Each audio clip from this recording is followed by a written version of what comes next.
Hmm. Okay, welcome to our Empathy Cafe.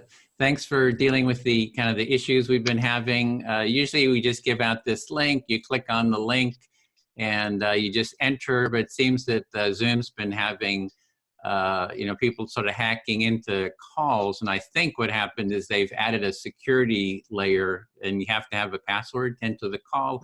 Plus they have sort of a green room. You enter the green room and then you have to have permission to enter this call. So it's put us a bit behind, and but we will do the best we can with the situation and really appreciate your patience. And thank you, April, for that song. That was a great calming influences dealing with all these technology stuff here. So this is our 10-week, the first of our 10-week series on the XR principles. And we're going to be discussing a different principle in every call. So we're doing principle number 1 here. And the idea is I'll give a little bit of an outline of what we're doing. We're gonna, we have such a large group, usually we do quick participant introductions, but we'll skip that and you'll do the introductions in the breakout rooms.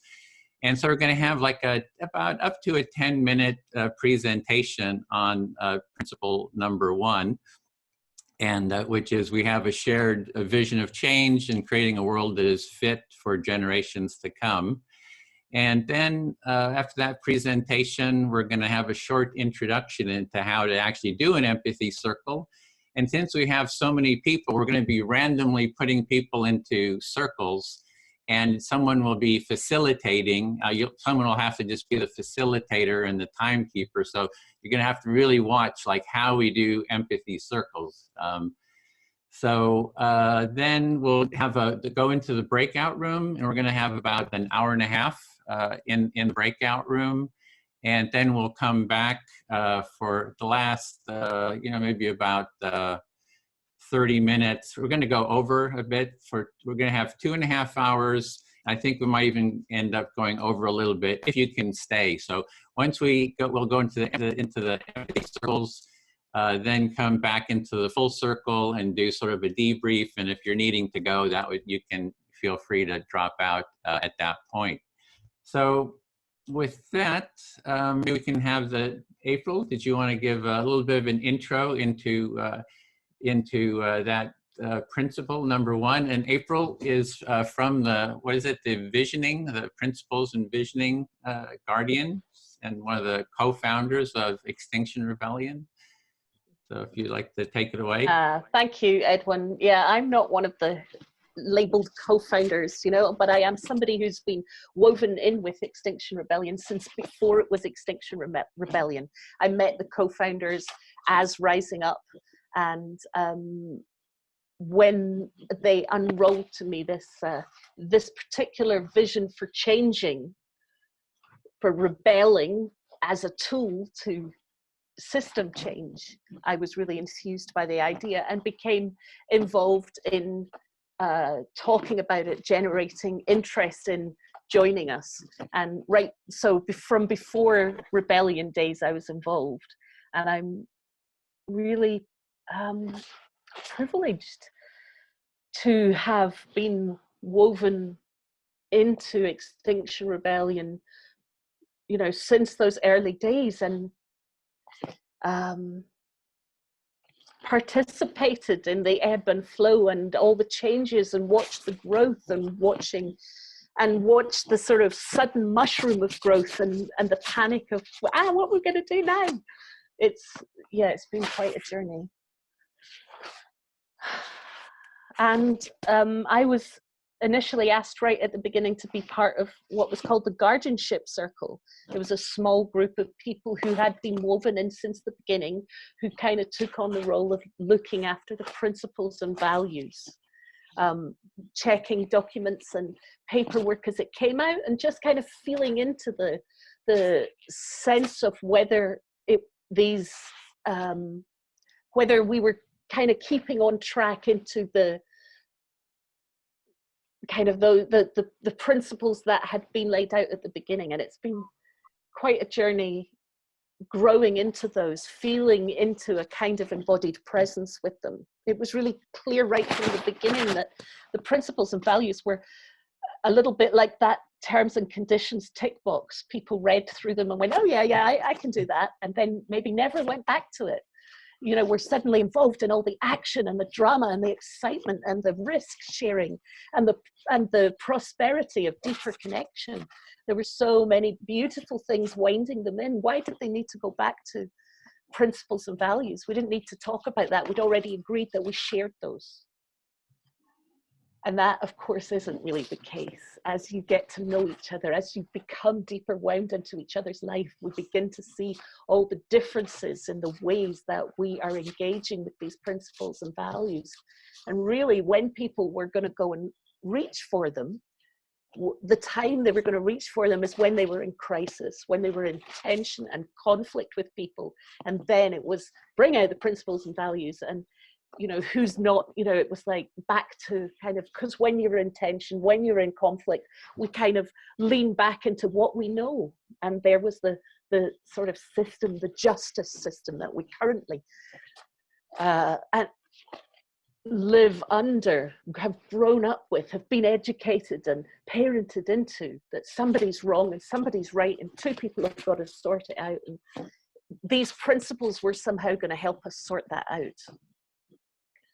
And I wish that it were that easy. And then, so there was also this group called vision sensing, which of course was something really powerfully linked to that first principle.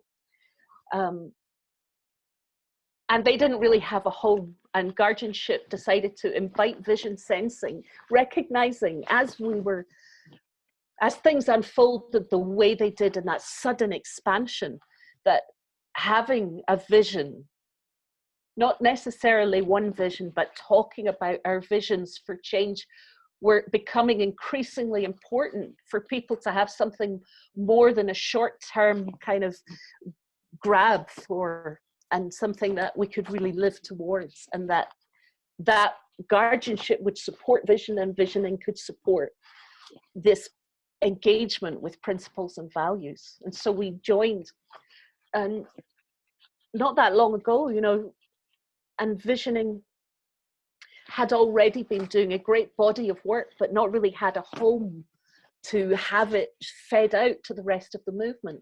And that's kind of what has become now Guardianship and Visioning Circle.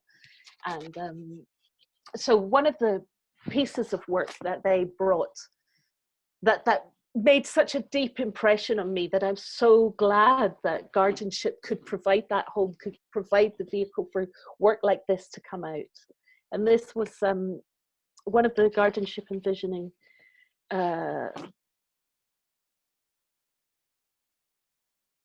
somebody who came in to offer something in that vein, Jay Griffiths, a beautiful writer, produced this, and Visioning produced this document, Why We Rebel. And I'd just love to read the last bit of this, because I think it's just something really, really speaks to now, actually. With serious, clear-eyed urgency, we have to mobilize now for deep adaptation of what is inevitable. Humans are by nature cooperative, and times of crisis can be times when life is lived transcendently for a purpose beyond the self. No individual alone is fully human, as the African concept Ubuntu shows.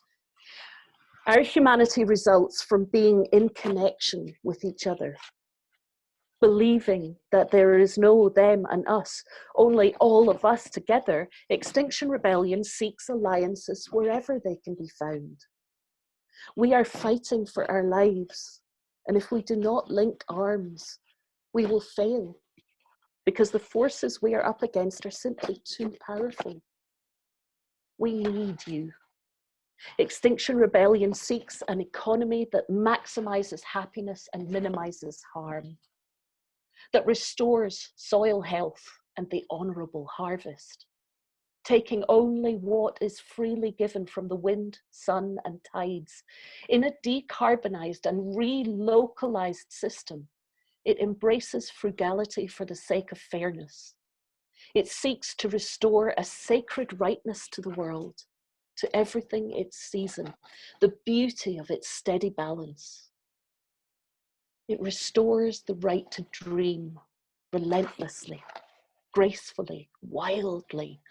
As trenchant as it is effervescent, this rebellion beckons the conscience, quickens the pulse, and galvanizes the heart. For our deepest longings are magnificent: to live a meaningful life, to be in unity with each other and with the life source. Call it the spirit, call it the divine, call it the still small voice. It doesn't matter what it's called or how it's spelled, if it guides us in service to life. So that's one vision that came out of people gathering and spending time together and collaborating, not just with each other, but with their own practices that took them into the other than human realm, to singing practices, to meditators, to song therapists, to, you know, there was dancers, people with a connection to reaching, to courting, the wisdom of connection, to being related to the place you come from.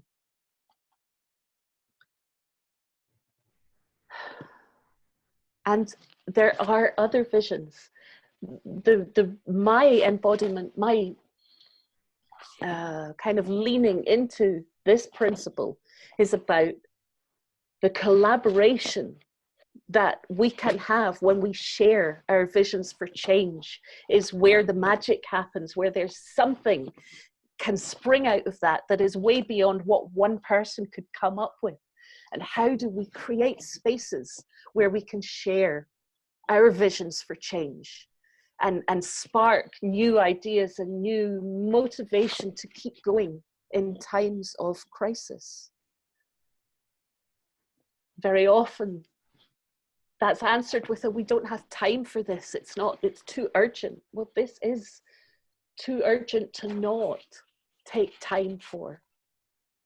And in many ways, one of the prosperities that has arisen from this time where we are forced to slow down and stop in our action-driven movement is that we are having the time, have been gifted the time to spend sharing. And I'm here to hear these shared visions, to share visions of change with you all, to hear your visions, to let them inspire and motivate each other. Okay. Well, thank you, April. Yeah, great introduction. So we're going to go into the how to do the empathy circle. So we'll be talking about these principles. So let me share the how-to video, and this is about 9 minutes. And let me do where is it? Media player. Share sound. Oh. Sorry, just before that, let me create the breakout rooms. I'm gonna have to work on this. Options, recreate.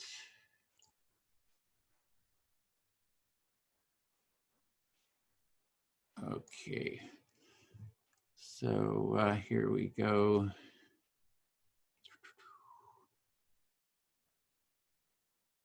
Media. Okay, so this is how to take part in Empathy Circle, and I'll just play this and hopefully you can hear this. I'm Edwin Rutch, founding director of the Center for Building a Culture of Empathy, and I've been working for many years on researching, using, and developing practices that build a more empathic society and world. I like to, so I think that's, I'm getting a lot of static on that line. Is that working for others, or just wanting to double check? Carolina, was it working or? Okay, so let me Sounded go. fine to me. Okay, just.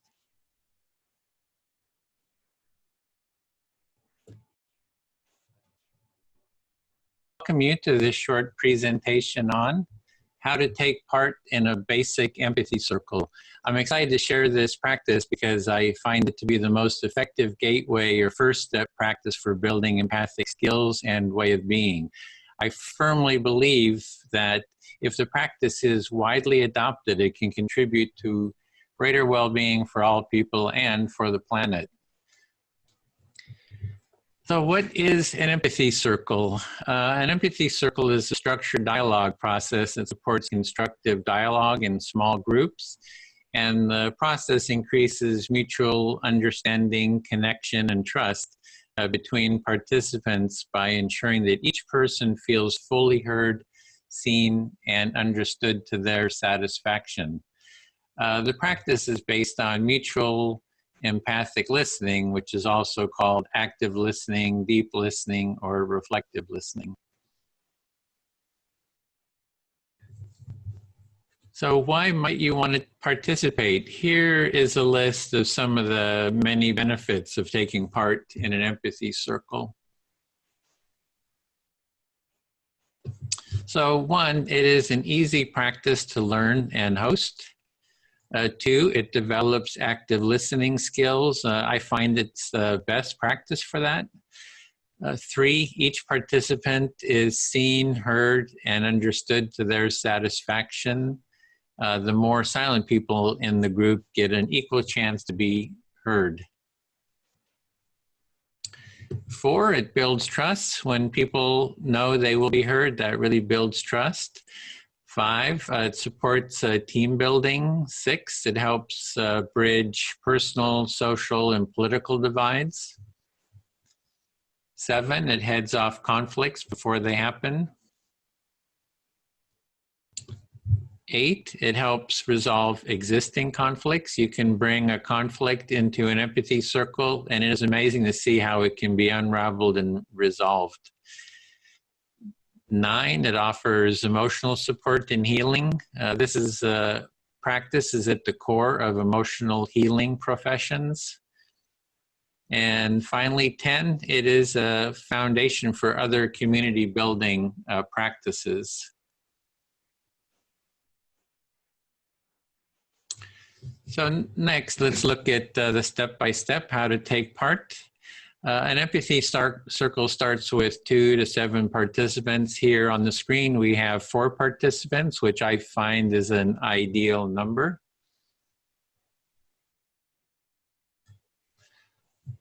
There are 4 basic roles, and the roles rotate among the participants as the empathy circle unfolds. 1, the speaker, is the first person to speak. 2 is active listener who actively listens to the speaker. There's the silent listeners, they quietly observe and witness. And the facilitator who organizes, schedules, and hosts the circle. They also do the timekeeping, and they have some experience with the process and help keep participants in the process. However, everyone has the responsibility to hold the process and the practice. So to begin with, the facilitator will start the empathy circle. They welcome the participants. They lead introductions if the participants don't know each other. The facilitator invites participants to give short introductions, for example, their name, where they're from, and something personal about themselves. The facilitator then reviews the empathy circle process to remind everyone how it works. They announce the discussion topic, if there is one. Even if there is a topic, you can always talk about what is alive for you. That is what is on your mind in the moment. And 5, they set the speaker time limits, perhaps 5 minutes, for example. And the facilitator then asks who would like to start to be the first speaker. So at that point, the participant volunteers to be the first speaker. As speaker, you select who will be your active listener, and you can select anyone that you want. You speak about the topic given or whatever is alive for you, and so you'll speak a bit until you have maybe expressed an idea or two, and then you want to pause to give the active listener a chance to recap what they understand that you are saying and feeling. If you say too much, the listener may have difficulty in reflecting it. As the active listener, you are listening to the speaker to get an understanding of what they're saying and what is important to them. You are giving them your full attention as a supportive companion on their inner journey and exploration. When the speaker pauses, you recap your understanding of what they said and how they feel by reflecting the essence of that in your own words. You can summarize, paraphrase, or even say the speaker's words back to them.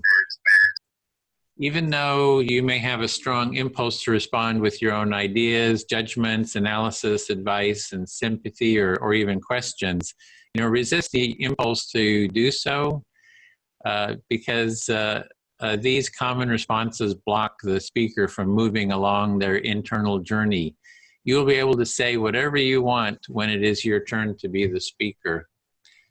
Just do your best. If you don't reflect the understanding to the speaker's satisfaction, you can always they can always say it again. Then, as speaker, you check: do you feel understood to your satisfaction? If you do not feel understood, you can say it again, perhaps in different words. If you do feel understood, continue sharing.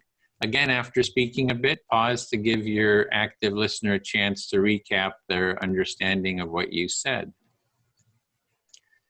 As the active listener, you again share your understanding of what the speaker said and meant.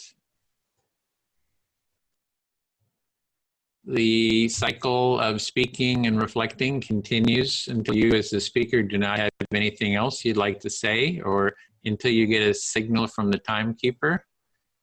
If you get a signal from the timekeeper, then finish up what you're saying in a sentence or two. After you get a final reflection, you can end your turn by saying something like, "I feel fully heard," or something like that to indicate you are done with your speaking turn. At that point, the roles then rotate. The active listener becomes the speaker. The person they select becomes the new active listener.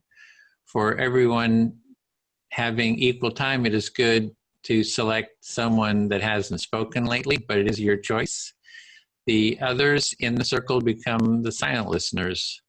This process of taking turns in speaking and active listening continues for whatever time is allotted for the empathy circle. For fostering deeper dialogues, I find 2 hours is a good amount of time. And this was just a very short introduction. The best way to learn the practice is just by taking part and doing it.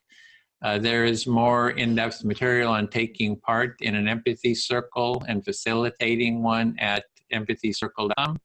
I look forward to seeing you in the circle, and thank you for listening. Okay, so that's the general instructions for how to do the empathy circle. We're going to be going for about an hour and a half in our circles to discuss principle number 1. We have a shared vision of change, creating a world that is fit for generations to come. And just for anyone that came late, we had a bit of a glitch getting started because of some security changes in Zoom. And also, Martha, Carolina, could you post a Google Doc for adding where people can add their name? So in the chat window, there's going to be a link that you can go there, add your name, contact info, write anything, and take notes if you want to take notes about the principle and the discussion that you're going to have.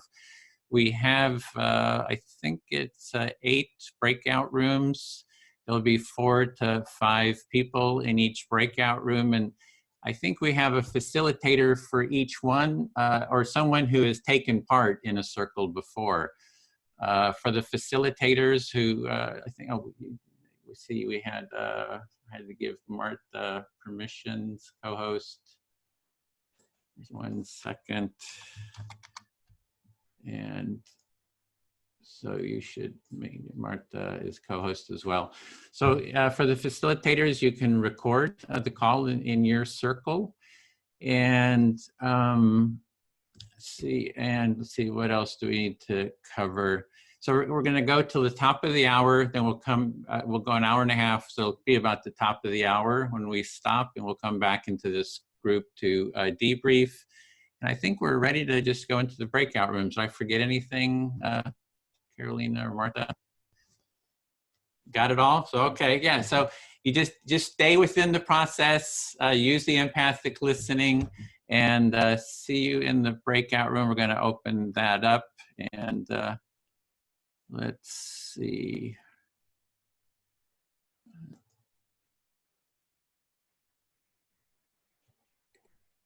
Open all rooms. There we go. So see you in the rooms and talk about the values and the principles.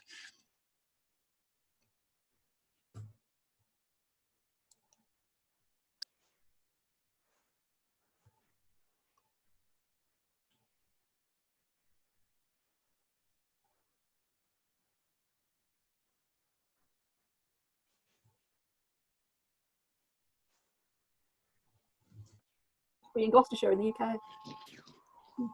Yeah, right. Ah, Edwin, hello. Yep, let me just do a little bit of bookkeeping here. Room 8. So there should be one more person. Alfie should be joining us. I just need a couple of seconds, then I can be busy. Okay, so this room is being recorded, and somebody else was supposed to join this room, but they didn't join. So anyway, so we can begin, and we're doing 5-minute turns, and I'll keep time. So perhaps April, you'd like to start? You get 5 minutes to talk about whatever about this value, and I'll start with the reflection.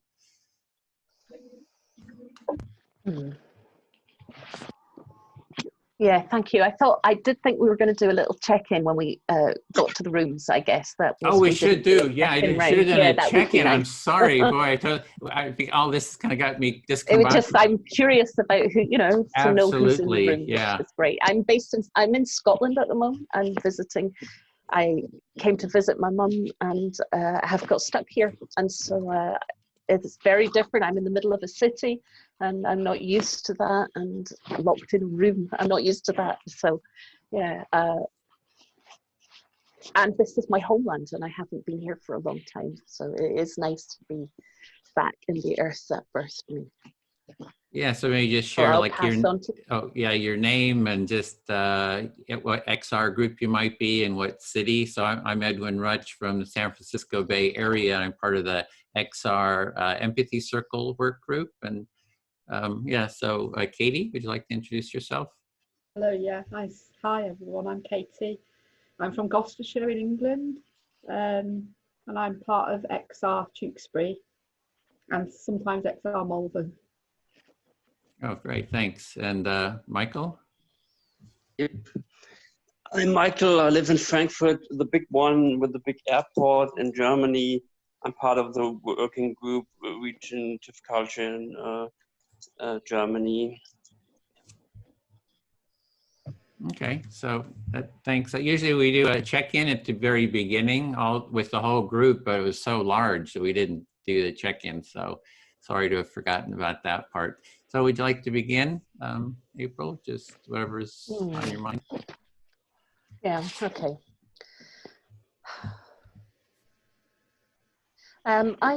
There's these times, we're suddenly thrust into a very present crisis that people are reacting to very differently than they have been reacting over decades of hearing about a slow approaching crisis. Suddenly there's something here that has changed everything. So can I just Things, reflect that back? okay. So you're saying that there's now a crisis happening that's really changing everything. I guess you're meaning like the coronavirus crisis is really showing this a real change. It's Yeah, I mean, from 2 months ago, if you had said we're going to stop the planes and we're going to stop people driving cars all over the world, the answer would be that just isn't possible. And yet here we are, and it has been done. However, for whatever reason, the impossible has happened in terms of people doing something differently. Yeah, so people, they said, oh, you can't really make this change. But suddenly here we're just doing it 2 months later, and there's this huge change where everyone was saying, hey, it's really impossible. And it is possible because we're doing it.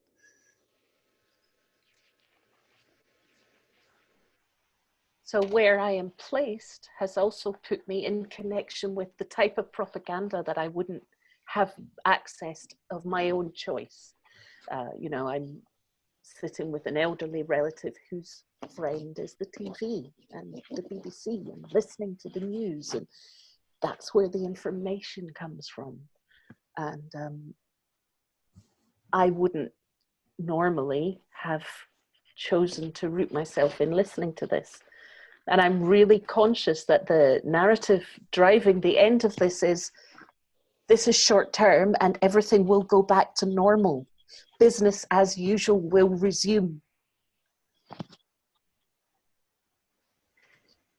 And I can barely get through the emotion that rises in me when I think that that might be a possibility, or that something worse could slip into a void. That this actually, lays down preparation for even harder restrictions on the ways that we choose to live. And I think that this principle is the one that will help people recognize that we can choose what business we want to go back to. It's not business as usual. It needs to be something else. And we have to talk about it. We have to vision it. We have to make it the impossible possible by talking about it. So it's, you sound like you have concern that now here's this moment in time, and are we just going to go back to business as usual? Or are we going to really take this opportunity to do something different? You just sounds like just feeling a lot of grief about it's just going to go back to business as usual, and you wanting to have space to talk about maybe how to go forward. Yes.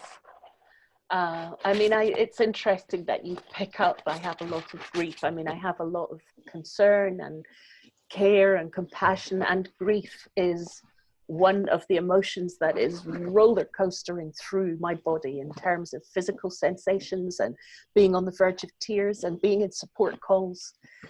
I'm really present to grief, and I'm really present to the fact that generally our culture has not given us practice with a basket for holding grief in the tender witnessing way that is needed of these times.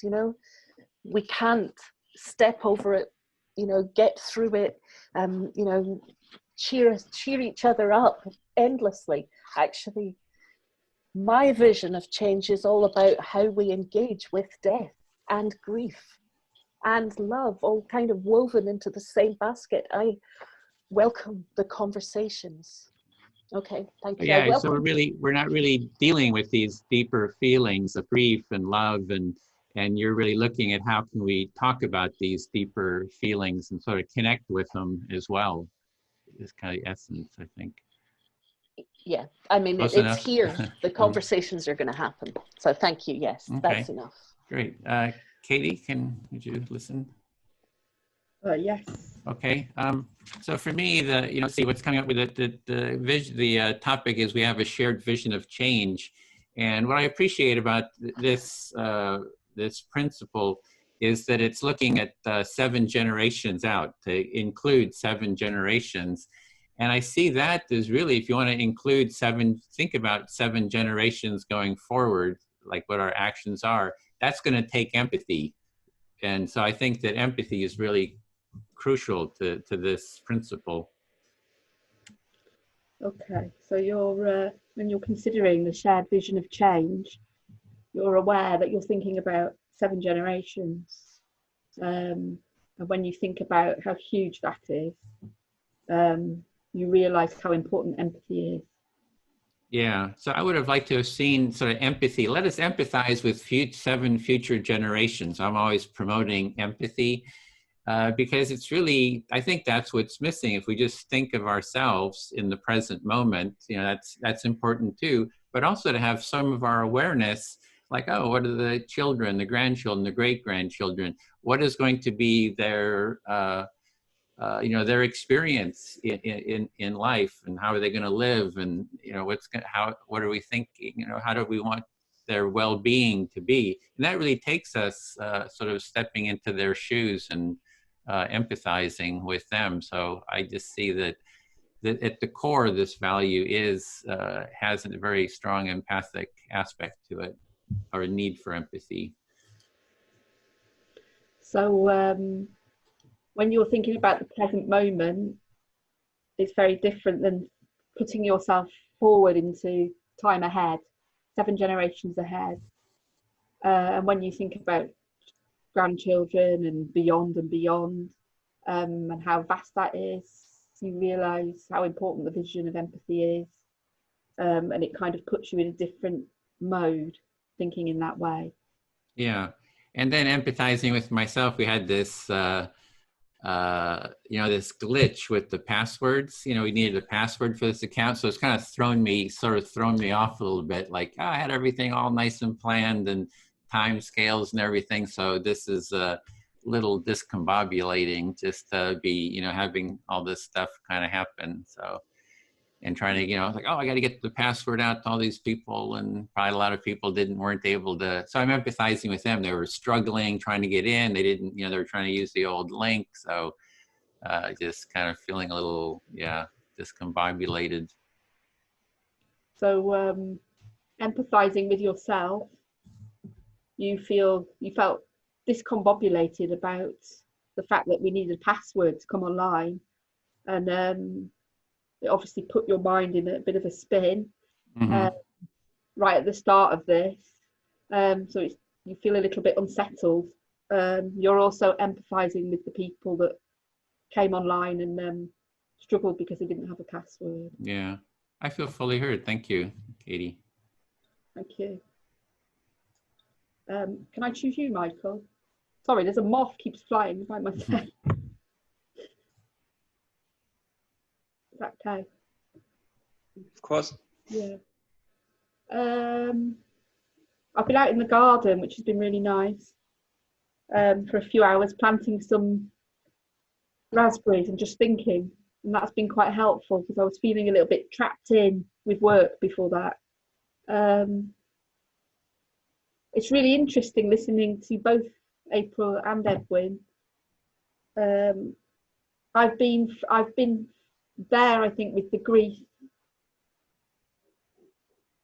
When I first joined XR, and I was reading a lot of books, and I read Deep Adaptation by Jen Bendel, and I just felt floored by it for a little while. I think it was probably joined up with my own grief in other areas of my life, and it all just came like a wave, really, a big wave. So you've been sorry, I'm talking too much. You go. No problem. So you've been out in the garden because you felt a connection with nature there to pick up some raspberries, and it kept you connected with nature, being trapped with work before, and then you referred to what you've heard from Edwin and April, that when you started to be in XR, you went to a brief process of feeling the grief that is there on the planet, and it reflected as to you as your grief parts in yourself. Yes, thank you. I think the regenerative side of XR is the bit that interests me the most, because I think culturally we need to open up our emotions in order for change to happen. You connected with the regenerative culture part in XR because you feel that it's really about the cultural change of how we are together. Yes. I feel we need dialogue in order for there to be movement. There has to be dialogue, and it has to be difficult. If it's not difficult, it's not pushing anything, if that makes sense. For you, it's important to have a dialogue between amongst each others in XR, and you're aware that this is not always easy, and you feel this is the right way to do it, to be in conversation and to talk about what people feel is right. Yes. I think this circle, this movement that Edwin's brought about is really good because it's actually getting people to talk, and it's also teaching people to listen. It's certainly making my listening skills stronger, and I think it's got a lot of potential. Yeah. You raised the awareness that being in the empathy circle is helpful for being heard, and you also felt very strong that it's about listening and help you to listen to improve your listening skills to other people. Yes. I feel fully heard. Thank you, Michael. So I would like to talk to you, April, then, to go on with the circle. There is one more person, Alfie. I don't. Oh, sorry. Because you're on a cell phone, you can probably not see them. Oh, there you are. No, I can't see him because I'm on the phone and I just see 4 people. So sorry. So yeah, Alfie just joined too. Somehow wasn't getting into the call. So are you available, Alfie? I'm available, but I'm just saying it keeps kicking me out. So hopefully with the picture it will stay. But just saying, yeah. it might kick me out. Okay, you'll need to speak up too. Get close to the mic because you're kind of. The unfortunate, I don't think the connection is very good, so it keeps dropping. So hopefully it will stay now a bit better, but it was dropping out a bit earlier. That's a good reflection to communication, isn't it? It's not always working well. So let's try this. I was thinking a lot about what is the vision, what is the world that can come out of this. I've heard people within our working group, regenerative culture working group, people within XR, people that are friends of mine, that there is a possibility of a big change in this. And at the same time, I'm aware that we still don't know where we're going with this situation. We don't know when these infections will be stopped or how long this will go on. Okay, I'm hearing that you put a lot of thought into this principle, and being connected to people in XR and also within the regenerative culture. You're very aware that there are no answers written down for us, that there's a little map that just says do A, B, and C, and we'll get to D. So it's very much in the air. That's what I'm hearing. Yeah. And at the same time, I have this strong feeling that it's more than before that's really accounting what we do right now. And I try to do what I did before, and with even more awareness and maybe with more putting work into it, to connect with people, to connect within people's groups, like within XR, but also with I had a chat with a woman on the other house because I could see her, and I know there are a lot of older people, and I simply asked her, "How are you doing? Do you need some help?"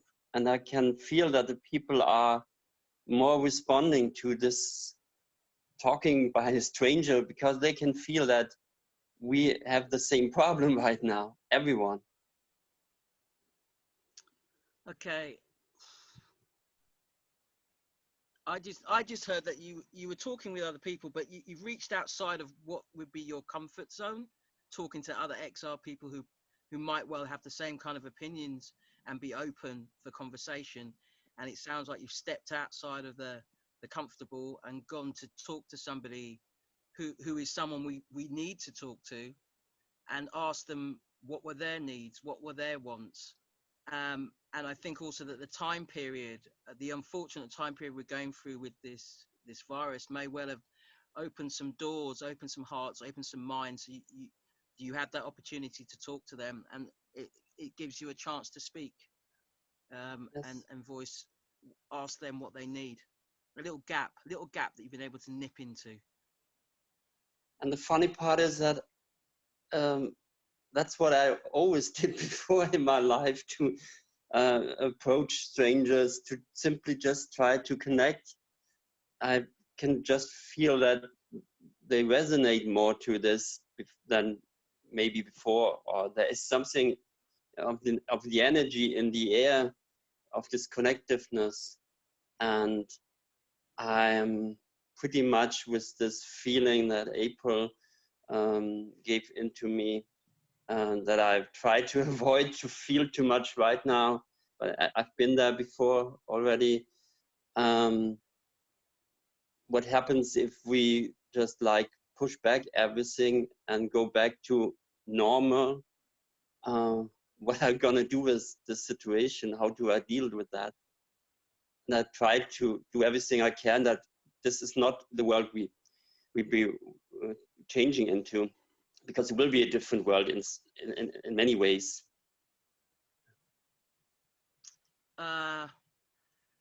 You've been influenced by other people in this group.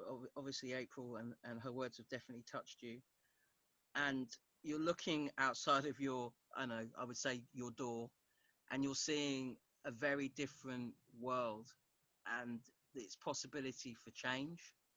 And whether, I don't know how to describe that. How do I describe the last bit? It's whether the world is going to definitely change, but in what direction, who knows? And I feel the That was important. 5 minutes too, just gave you a heads up. Thank you.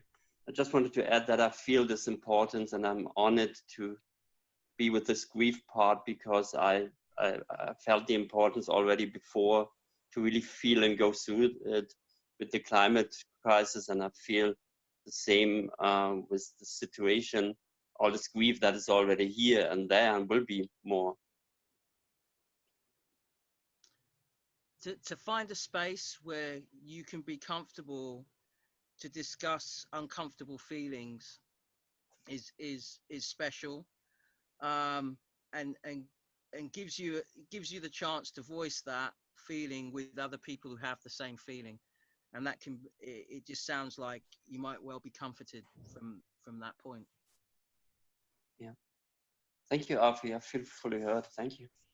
Sweet. So Alfie, you choose who you want, like for example, April or whoever. Okay, you're next to me in the box, April, so I'm going to go for you. You're next to me. Hello. Hello, hi Alfie, thank you. I've never done a grief circle. I just wanted to check it out. To be honest, I ain't got a Scooby-Doo if it's the right thing for me or not. I do know that grief is not really the word I would use for how I feel. I always like the words love and rage, because that's how I feel most of the time. The love is about being part of Extinction Rebellion and doing something about it, the climate crisis that is. And then the rage is just like, really? Really? There's enough science to know the score? Really? So that's my anger bit. for definite. So I want to say grief, but I mean, maybe that's my version of grief. I just feel like love 1 minute and next minute absolute rage.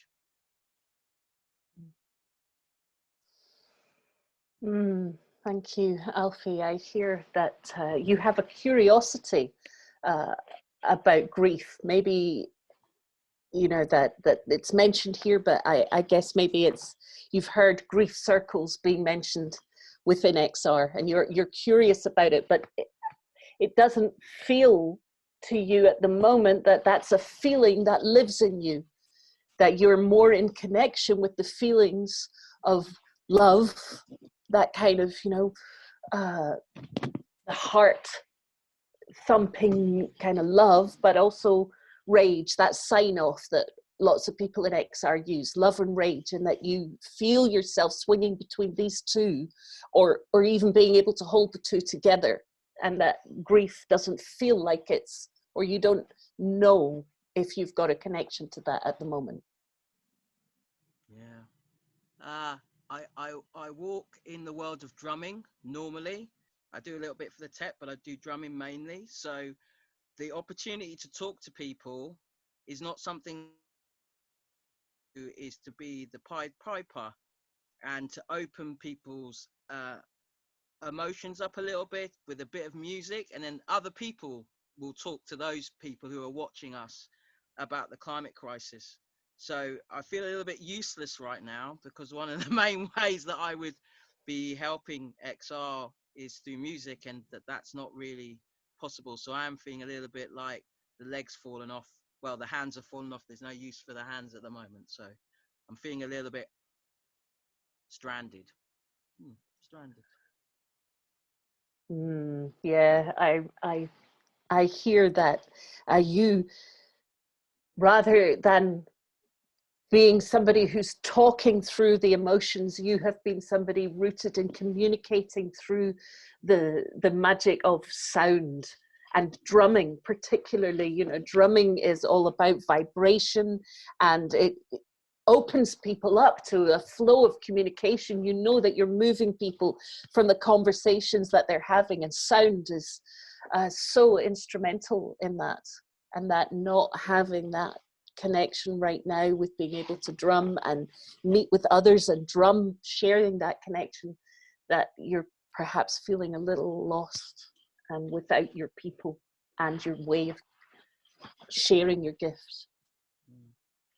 And the other thing is, like someone mentioned about from generations to generations, it's like my fam's from the West Indies. So like you get through slavery, you get transported, you get through slavery, your generations fight, you get your island, you get independence from your colonial powers, and then guess what? There's going to be a climate crisis where sea rise level goes up, and then the hurricanes and waves are good. And it's just like, I want to know that those people from my ancestors will live on that island. And so maybe that's where the grief's coming in, maybe, because maybe that's where the grief comes in, because I want to know that on that island there will be generations to generations that will continue to show our fight and our struggle and how we've overcome. I want that to still happen. So I don't know. All I can say about this circle is I'm thankful for being here. I ain't sure if it's my deal, but I'm going to go through the process and we'll see what the score is. That's it. Thank you, Alfie. And I really heard a wail of, I mean, what sounded to me like grief, and I recognize that you connected that in there at the end. You know, you have an ancestry that connects you back to the horrors of colonialism and what that has done to the place that your ancestors still live and have died, and whose bones are buried there. There's you know, thank you. And I really hear that connection, and that lives through, you know, the skins that you slap, and but you know, you're calling for this to be remembered, and these people not, this land not to be forgotten and allowed to sink away as collateral damage. Boom, boom, boom, feeling heard. Boom, boom, boom, feeling heard. Yeah, thank you. Thank you.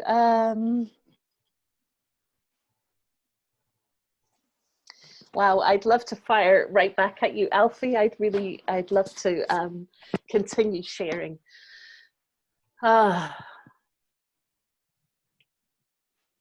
And, you know, it's me who's brought grief to this room, and, you know, other places will be talking of other things. This particular experiment is with this, or you know, we're exploring how we can talk about the things that matter to us with empathy, you know, even through this technology, and you know, that lived sense of sharing and understanding about something.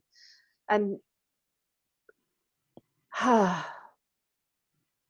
when your talk of your ancestors and the bones buried in another land, it kind of reignites to me something that has lived in me since the last, you know, during these last few rebellions, when I've been in London and have landed outside the British Museum, and I have heard the bones shaking inside the British Museum,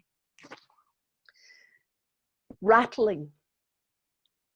You know, they were never meant to be taken out the ground. And you know, if there's any kind of show of what it is, here's a vision, this is a vision I have seen, an absolute vision that I think needs to happen. And it's that if, you know, any form of engagement with an act of acting as if this is the, you know, the truth of these times, the deadly danger that we are in of letting go of all connection. We need to return the bones that are in museums, that are in boxes underneath the ground. They need to go back to the lands that they came from, to the lands that they were ripped out and stolen from. And we need to return them. What are the museums for? Because there ain't no future on a dead planet. There's no, we're not holding it for the future. Maybe we're only holding them for now. As a commitment to our living into reuniting ourselves with land, the land that we come from, returning bones that should be in the lands they come from. Okay, I'm hearing this is a, I don't know, technique, and I don't know where this technique of empathy comes from. I don't know what the score is, but it sounds like this is a type of technique which allows for communication in a safe space where we can talk about how we can take ancestors, or sorry, should I say, how past generations can take the essence of ancestors, remove them from what would be sacred ground, and to remove them to a place of observance where people pay, where things can be gawked on, and you know, those items are screaming, in my opinion, in maybe your opinion, I should say. I'm just saying I said that wrong, but to be returned, and to be returned to lands that are functional. You know, being in the centre of London, where museums are all over the place because it's the major capital. This is the place where profiteering and those hang-ons from colonization by Europe around the world is a very, very clear statue. It's a very clear mark that is what those museums are generally. So, you know, I don't know what else to say, really. Well, you're just reflecting what she says. So do you feel heard, I know, April? And I can't remember. Yeah, because thank you. It was a lot. I know I speak too April. long. I get carried there away. There was a lot in there, and my brain ain't that great. It's great with music, but it ain't that great at remembering words. Fantastic. No, you did great. Thank you, Alfie. Yeah, you know, that, just this,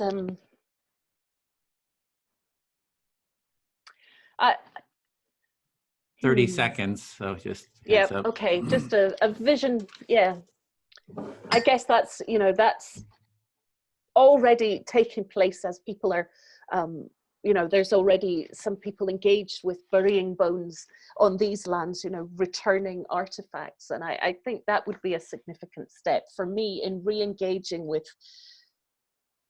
death as a life sustaining conversation and action, a restorative action.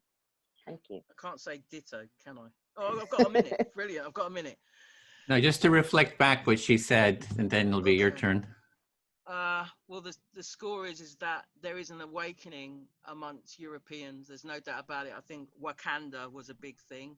That film with the. Oh, just wait a, you're just reflecting back what April said. Just, All right. just, I'm just trying in to a put an sec. example. Yeah, just don't. Just what did she say? What did you hear her say? Don't do Just examples. Okay. I hear that there is an awakening of Europeans who recognize the connection of ancestors to the land and how that makes that whole thing sacred, and that process has been started, and hopefully it shall sorry, I think ancestors in this land, I don't know whether she was talking about outside, but in this land, and that this is a starting step for better things, because that is one of the things that is part of the stepping stones, I think, stepping stones to going in the right direction. Thank you. feel heard? Yep. Okay. So Thank you, Alfie, Alfie. now you just choose whoever you want to speak to, and you get 5 minutes. Oh, same subject. Oh, I can't. No, whatever. You can speak about anything that's on your mind. Oh, You're anything. totally Well, free. There's no. We're talking Okay. On the about the principle. principle, but you Okay. can say whatever's alive for you. Yeah. Okay. Well, I'm going to talk to Katie because you're next to April. Hello, Katie. Okay. This principle number one, I do struggle with, not because I know that all in XR I am working with all sorts of different types of people that I would never ever spend any time with, and though we all have the same goal, we've all got very different ways of getting to that goal, and that's something that I struggle with. So this principle number one is something that you struggle with, because although in XR you're meeting a lot of people, they're all very, very different, and that's you find that challenging, and you struggle with it. And the reason why it's challenging is because the character that I am able to look at how oppression can be used. And even though these people are all doing the right thing for the principle, their method can often include white supremacy. It can often use a little bit of against class, like working class compared to middle class. Do you know what I mean? So like, it's almost like I'm having a split head, because my head's going, yeah, they're going for the right thing, but they're using the same techniques that got us here in the first place, and they don't seem to have a clue, because it's all fluffy clouds when things are going their way. But if it's not going their way, they'll reach back into that bag of oppression and know they can just move a few things. So I struggle for definite, because I look at them and go, I've got to be generous, and then I go, nah, you're being a twat, because you're using some really, really bad methods. Do you know what I mean? So what I think I'm hearing is you struggle. The reason why you find it challenging is because when you're with people from XR, assume you're talking about XR, when you're with people from XR, you sometimes feel when things might become challenging in XR, they're reverting back to things that basically got us where we are in the first place culturally, and that you feel perhaps there's some white privilege and white supremacy within XR. There's a class issue perhaps, and you feel they're using oppressive approaches which you don't value, and that's causing some challenge for you and making your head feel split. Yeah. And then I love them because they take over Trafalgar Square and they do great things. And then I'm looking at them going, yeah, you're annoying though, and I don't like the way you did it. But then you did this, and I love them again all over. And then the next day I don't love them. So it's very. And then I'm trying to speak to black people about climate change, and in older generation, it's really hard because, like, if there's a chicken there, they'll cut it and eat it and not give a shit. The weather's just changing. That's all it is. The weather's always changed, and it's really hard to get black folks to get on board with the fact that it's, unfortunately, black and brown countries are going to get squashed first, and that it's just not sinking in at all. So you, I think I'm hearing that you, although you feel challenged, sometimes you feel a lot of love. And you gave the example of Trafalgar Square, and it was amazing. But at the same time, you're still thinking you're a twat sometimes. Yes. Yeah. And then you gave the example of, you said that black people, you said they'll still cut a chicken. And they'll just say the weather's changing, and you feel some frustration there as well, because you're aware that within this change, black and brown cultures are going to suffer first. I think that's what you said. Yeah, I felt heard. I can't. Also the time. Talk this much, man. It's doing my head in. You can't what? Sorry. I don't talk this much. I'm normally playing with a drum, mate. Do you know what I mean? You said you don't talk this much. You're normally playing with the drum. You know what I mean? Thank you, Alfie. Cool. Could I choose? Whoever you wish. Who did I talk to before? I think you talked to Michael, was it? I think I talked to Michael, didn't I? I think so. So I'll talk to you, Edwin. Is that okay? Yeah, listening. Thank you. Yeah. It's very interesting hearing what Alfie was saying, actually. So although you say you don't talk a lot, I appreciated what I heard, because I do wander around that area sometimes. White privilege, it's an interesting concept, and it's difficult to talk about when you're white, because you almost feel like, I don't know, maybe, you know, where's my right to talk about it? I almost feel like I'm in somebody else's space. Does that make sense? Yeah, so you're really appreciating what Alfie was talking about, and kind of the topic of white privilege. You know, you just sounds like some maybe discomfort around that, or just do you have sort of a right to speak about it, and so it's just a difficult topic I'm hearing. Yeah, it's a challenging topic. A challenging topic. But it needs to be spoken about, and I think it's good that we're talking about it. So I want to stay on that subject, really. I think it's very true that if you know, the indigenous cultures are being battered basically by climate change, and you know, I've been reading. I read a book. Now I can't remember the name of the author, but she comes from an indigenous culture. Braiding Sweet Grass, it's called. I don't know if anyone's read it, but it's amazing. It's a brilliant book. I'll stop there for a minute. Okay, so you're really glad to be talking about this topic, because it's an important topic, and you're referencing a book that you read that is relevant to the topic. Yes, called Braiding Sweet Grass, and she talks a lot about indigenous cultures and their relationship with nature, their relationship with the spirit, and they're all the things that I value. And the more I read, the more interested I am. And this links back to what you were saying, Edwin, at the beginning about looking forward 7 generations. And then Alfie and April, you talked about our ancestors. And I think that is a spiritual change within our culture that's coming. And I agree with you, Alfie. And I I feel much more present when I think, and much more centered when I think in that way, in a much wider way than just me here.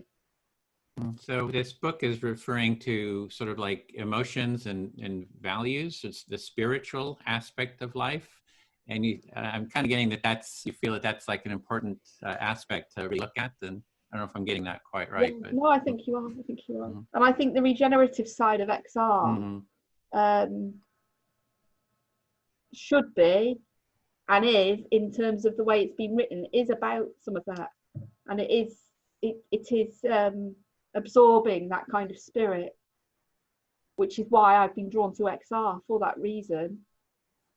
But I mean, I can't comment on I can comment on race, but I can't comment on how it must feel to be, you know, to be oppressed or to see your people oppressed, because I've been privileged and I'm aware of that. But I can comment on, sometimes I've been frustrated by XR myself, because it's there, the value is there, but are we actually doing it? Mm-hmm. I think so you really see that. Oh, sorry. Yeah. So there's you're seeing the importance of regenerative culture, and you think that's like an important part of XR, and it's sort of what's attracted you to XR. And do you find it difficult, I guess, to talk about oppression or white oppression, and because you're feeling like you're privileged? So yeah, but it's just really the spiritual, cultural aspects of regenerative culture that sort of speaks to you. Yes. And is needed, maybe. Yeah, you feel that's really needed in a society, but you do have some struggles with XR as well. Yes. But I also feel that that's to be expected, because it's so early and we've got a long road ahead of us, and that's part of our learning almost. But we do need to become, in my view, more diverse. Mm-hmm. So I think it's a very good topic. Yeah. So you have some space, some understanding for, about regen. We have to grow, we're getting started. We need some growth there. So you're having some understanding for that, but you do see that, talking about race and these different topics is important, and there's sort of a growth there. And that was the 5 minutes too. So if you're feeling heard. Yeah, I do feel good. I feel fully heard. Thanks. Michael, can I speak to you? I'm hearing you. Okay. Yeah. For me, the aspect of empathy is not as spoken to as I think it needs to in all these discussions, about race and oppression and privilege. It tends to be sort of in a justice, social justice frame. And I think looking at it from an empathic view is a healthier, more constructive way forward. I don't know if I understood that quite right, but I heard you that all these matters of ways of oppression are. Oh, sorry, I lost you there. Yeah, I don't think it's not as constructive. It's not as constructive path forward. So to see it from the empathic way of doing it, you feel it's a more constructive way to cope with all these matters of social injustice. Right, and so for me, I don't think so much about white supremacy or any kind of supremacy or suppression or oppression or privilege. I see it as just, how do we create a more empathic connection with everyone? How do we empathically listen to each other? Because empathy is about not suppressing somebody. It's about hearing them, like what we're doing here. Everyone gets heard.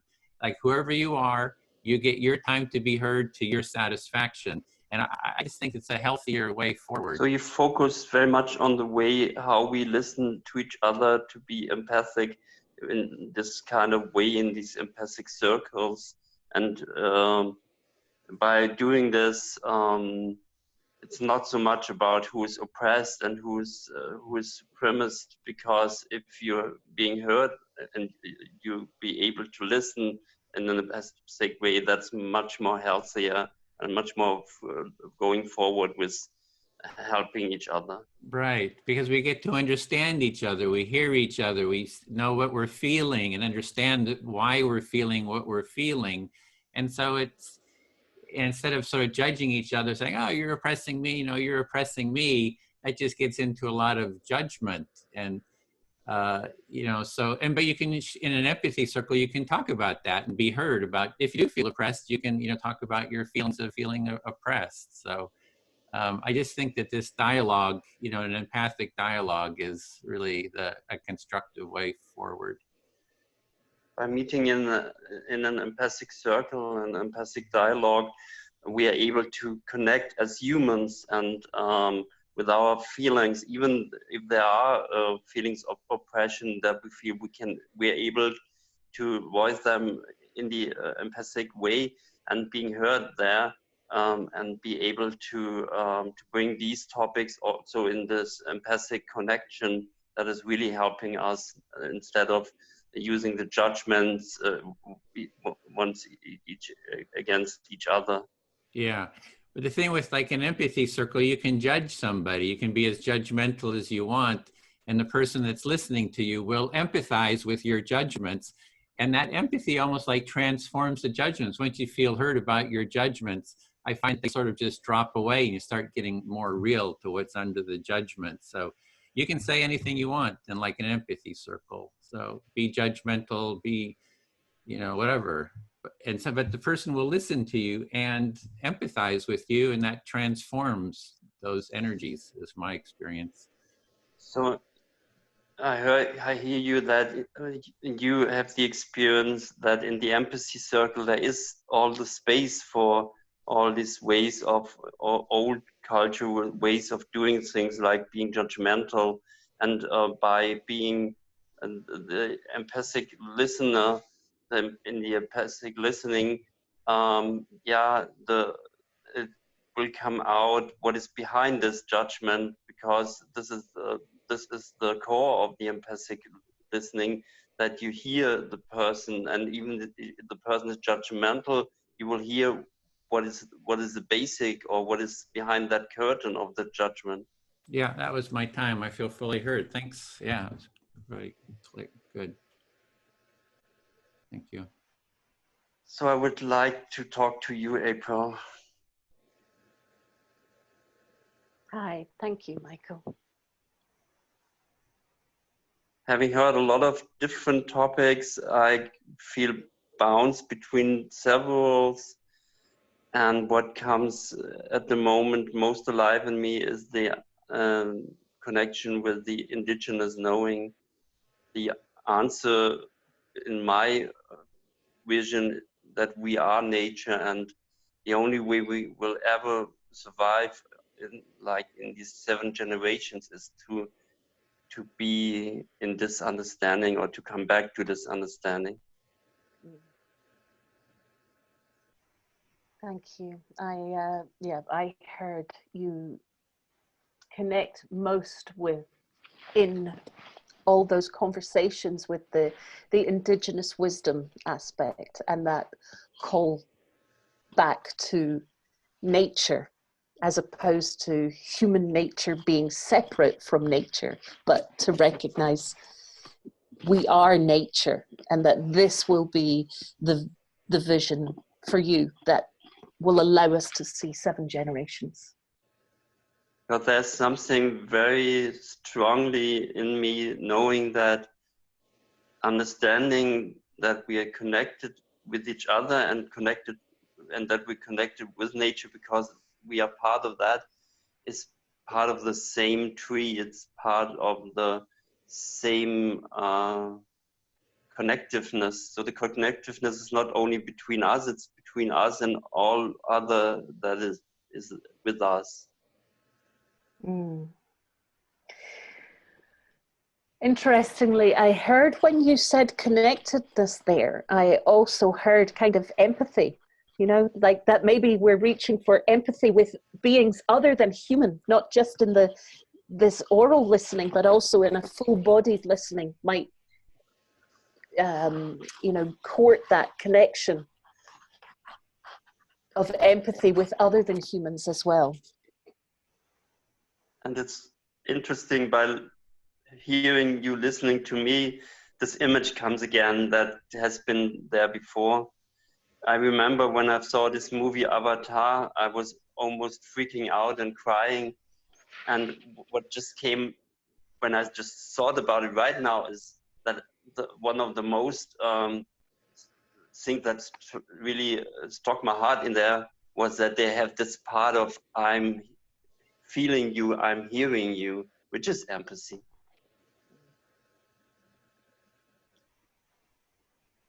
Yeah, I'm hearing you reference the film Avatar, and that deep emotion that moved in you, and maybe recognition or longing, something in between those two, that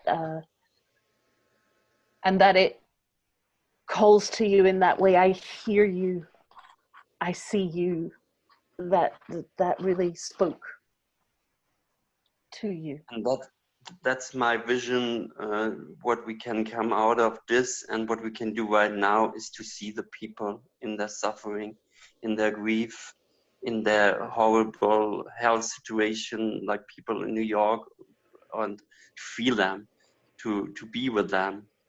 I feel this is a way we can go on that road to go to the vision, because for me, regenerative culture is the same as where we going, how we go to that.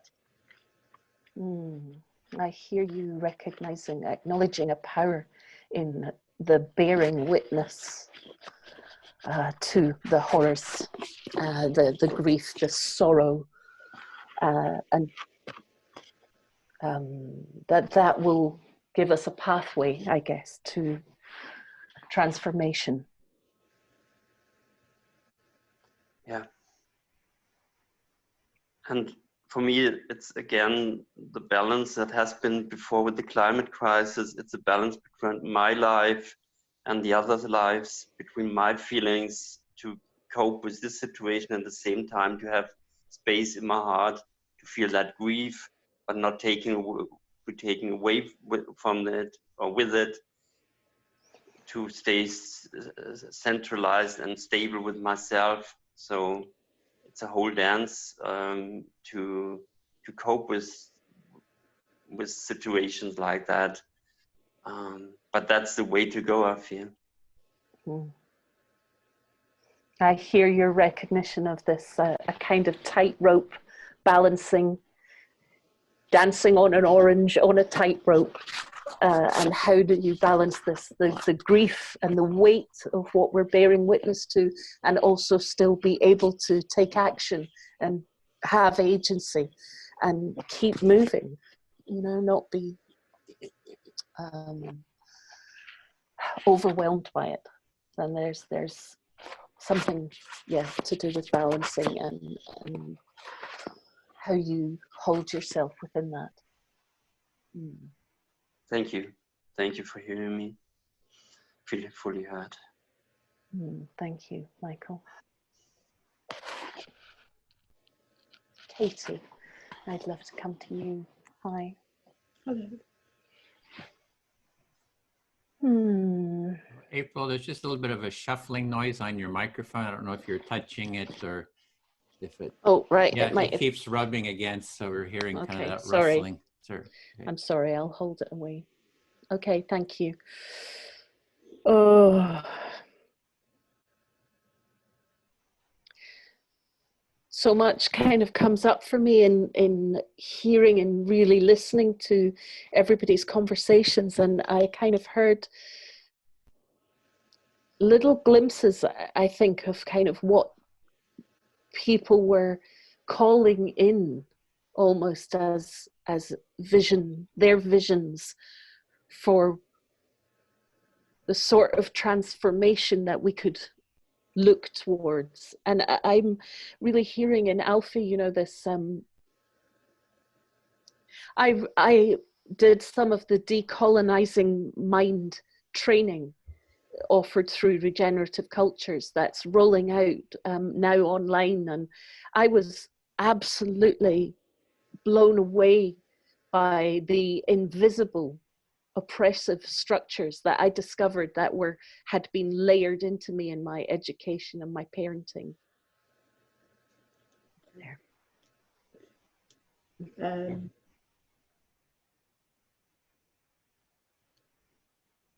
You were sorry. Sometimes you have those moments where you just lose things, don't you?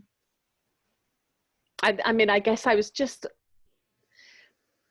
pinpointing some of the trainings maybe that have really, that I think that I've really valued in XR, and the way that they're maybe giving us the sort of tools that are allowing us to do that balancing act, and also bearing witness to the horrors we've participated in. Mm. And also learning skills like deep listening and how to share empathy. These are, for me, parts of a vision of the future that we're already enacting. So you said at the start you found it very interesting. I think you used the term calling in, and listening to everybody here and their visions really and what they value is very interesting for you. And you're thinking about XR and regenerative kind of process that they're going through. You've attended some training. I don't know what you called it. Did you call it decolonization training? Yeah, decolonizing the mind, just engaging with how we've been educated and trained. So you've done some training, and you feel that you've become more aware of how kind of unaware you were, perhaps, and how it's tied into our culture. And you're fascinated really by the regenerative movement, and you thinking back to your own education and your own upbringing and how that has influenced your mindset, I think is what you're saying. I guess so. I guess what I'm flagging up is that, you know, it's not just my education and my culture. You know, the culture we have grown up in has eradicated whole parts of our history in order for us to be able to live almost, you know, without engaging in it. And that is also true of those who have been relocated from their place of birth and come into this culture. In order to fit into this culture, a good assimilation is that you forget where you came from. Is that somehow to be assimilated here, there's a, you know, you had to kind of whitewash out your history, and that reclaiming of that hasn't included, you know, we haven't stepped into that as white Europeans, and that is starting to be engaged with. And I know that is needed more and more. It's part of the kind of rooted into the trainings that we are rolling out. It's really needed. So you're discussing culture, basically, not just your own upbringing, but really how huge parts of history are missing, really, from culture.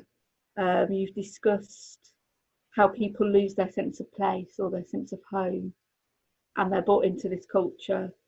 I don't think you used the word culture, but this place. And how the training from XR is kind of opening you up to really thinking about where those missing bits are and how we regenerate and bring some of that back. I think what you're saying, I don't want to speak for you, so you must tell me if I get it wrong, but I kind of feel what you're saying is this sense of your homeland, your ancestry, a sense of being a part of your own history is very important. I think that's what you're saying, and you call it a whitewash. Yeah, I guess I'm okay. It's not. You can wrap it, fine. I think I just, you know, I didn't get to the nub of what I was trying to say. So thank got- you. It'll come around again. You'll come back Yeah. to you. So You can have a minute, could you? It's all right. if you want to have Go on. if you want to do the Wrap essence. up. or-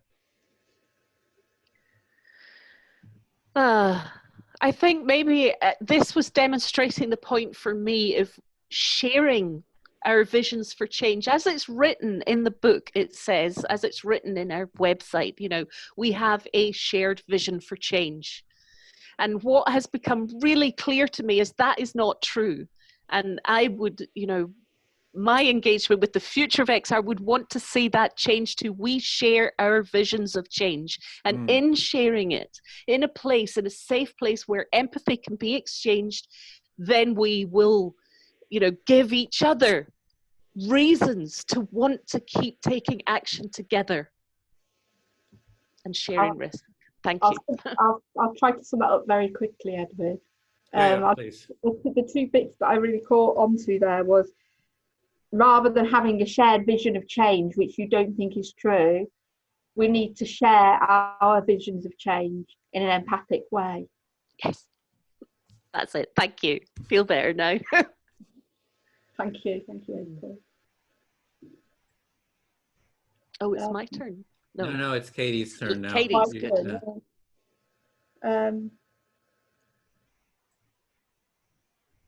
I'll choose Alfie, please. Is that all right, Alfie?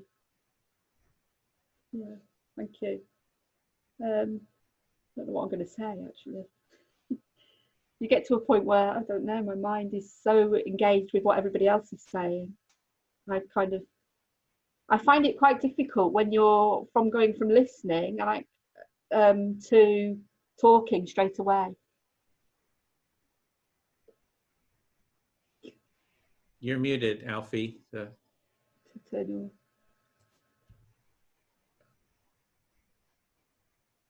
Let's see, I can try to unmute. Are you? Yeah.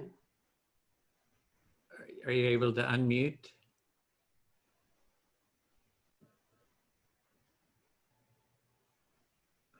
Alfie, we cannot hear you, sorry. Yeah, you're muted, Alfie. Can you unmute? Is there, you have a, I'm trying to unmute you too. It's not letting me unmute you. I don't know what's happening. So 1 minute. Okay, I could reflect back just in the meantime while Alfie works that out. So I can't read that, but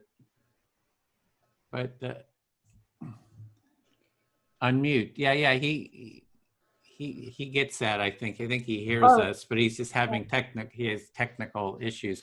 So I'm hearing that, Katie, that you have difficulty like shifting from sort of a listening mode to a speaking mode, and it's like the words don't come right away. So you're just sort of naming that challenge. Yes, I think it's just interesting to discuss how the process works for me. I know we're all different, and for me, when I'm listening, I really have to listen carefully, and I think sometimes I try too hard, and then it feels more difficult than when I'm relaxed. But it takes a lot of processing, and so when I then have to talk, I'm still processing the listening, if you like. Yeah, so you're really noticing your sort of your own how you are, that when you listen to someone, you really have to kind of process what they're saying. You're sort of in a space sort of trying to process the words. And then when it's your turn to speak, you're kind of going into a different space, and you're like, how to make that shift. And it takes some time. And you just want to sort of name this because that's what you're experiencing now. Yeah. Yeah, I'm just talking as I'm feeling it, if you like.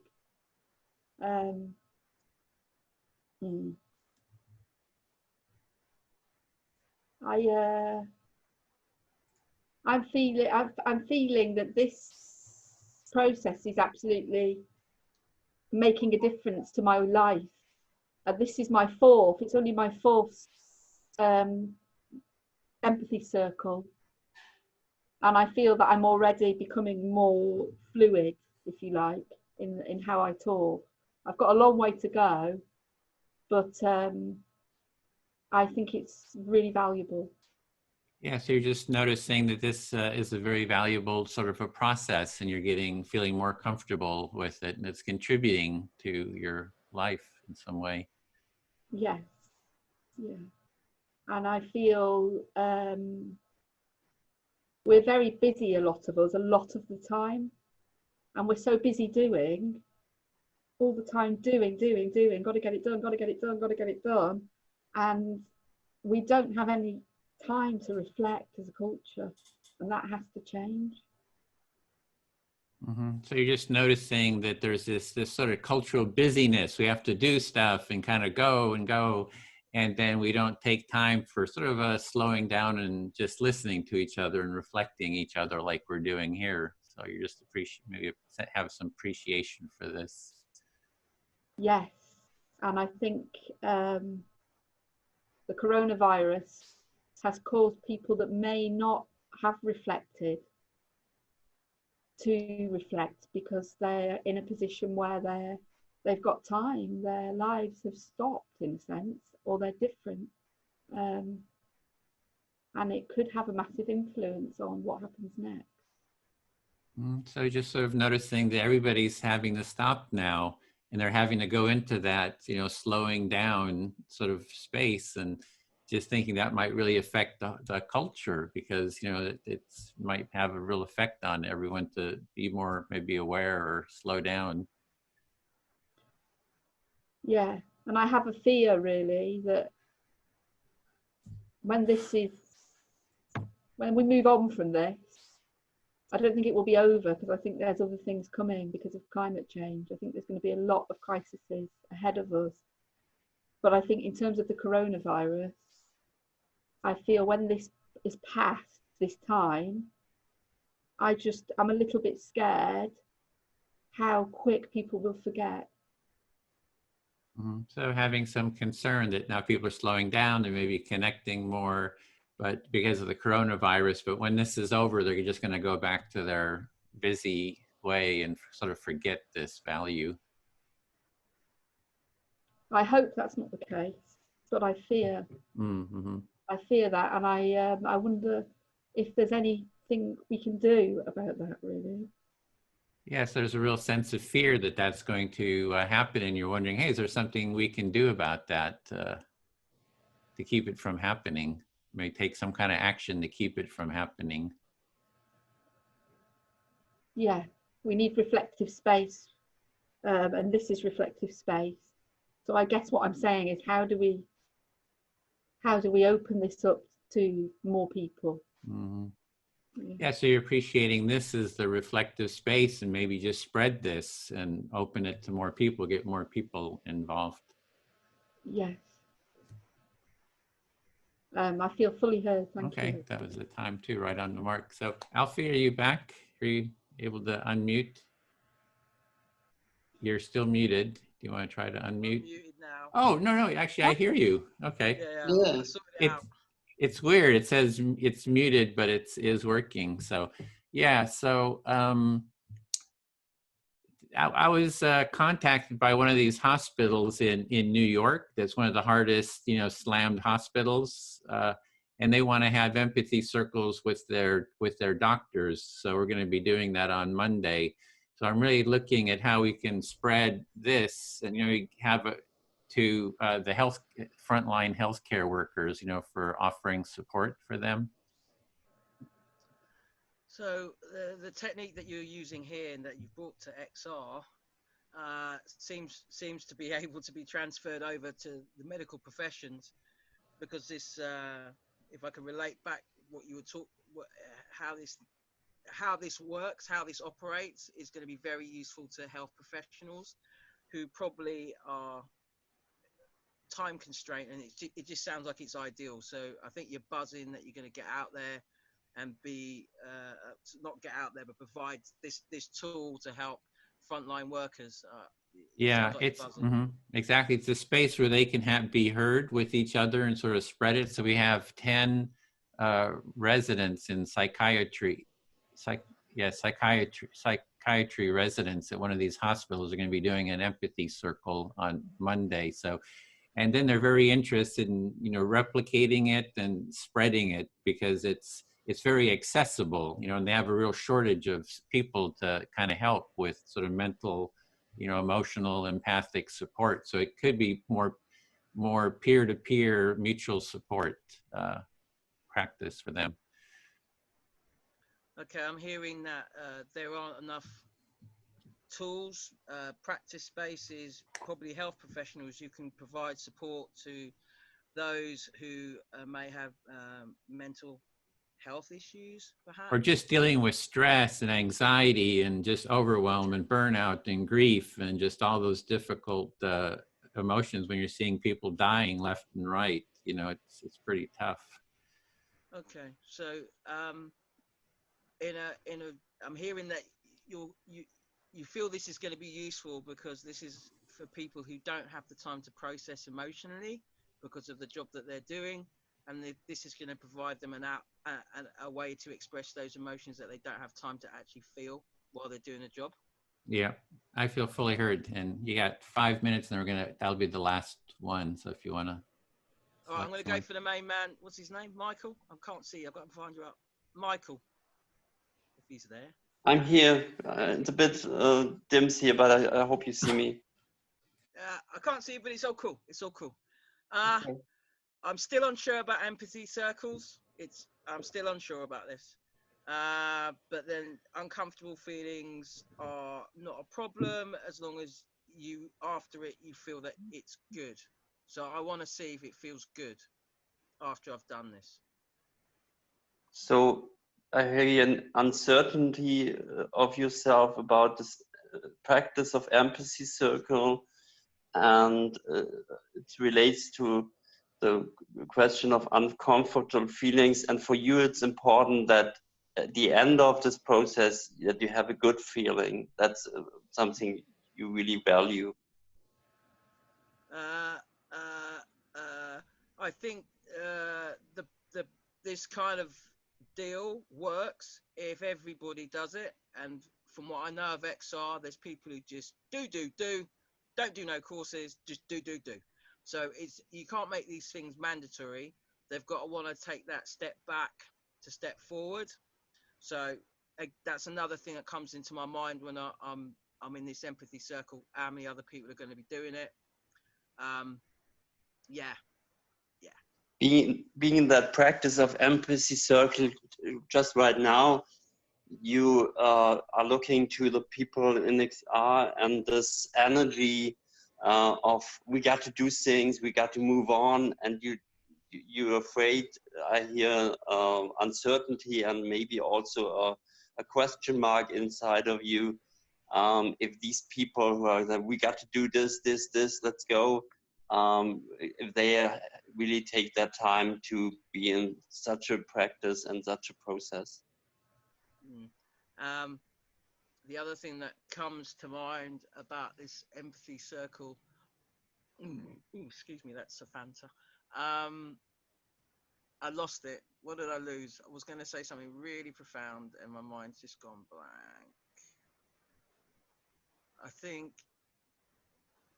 think what worries me probably the most is that this empathy circle is about, I think it's about me expressing myself to others, but I also have to have that charity towards other people to want to hear theirs. And there's some people I just can't stand and I don't want to hear their rubbish because I know they're talking bullshit. But you can't have that attitude if you want to be in an empathy circle, because there's such a thing as being performatively nice, which there's quite a lot of people who are good at that. So I could do it with strangers. It's much easier with strangers. To do it in my actual circle of people who I'm with, I think I would find that very challenging. I hear you sharing that you feel, to be honest with yourself, that there is a challenge in this practice for yourself, being in an empathy circle, especially when you do it with people you know. And I heard you before in the circle sharing that there are quite a couple of people that you have difficulties with to communicate with them or simply be around with them. So I hear your honesty inside of you, that this is a real challenge to do this empathic listening and really be open to what they share and be able to be in that energy of openness for really reflecting what you've heard from them. Boom. Thank you. Nice one, Michael. You're welcome.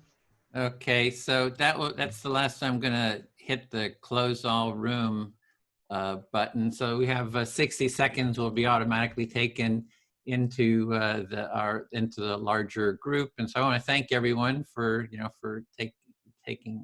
listening. So and really enjoyed it. So.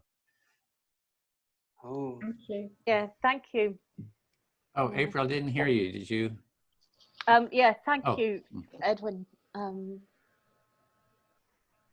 Yeah, I'm just really aware that my conversation, like the conversation about grief, that when you go in, these, certainly here, it's already been revealed that these doctors aren't just going to be, lots of people dying around them. They're actually going to have to choose who gets the ventilator and who doesn't. That's something we've always said that, they wouldn't have to do. And now that's a big grief. That's something, that's why we need to get over this cultural not able to talk about it. Okay. Me and you, Amy, are obviously rule followers. We've got straight back in. Welcome back, everyone.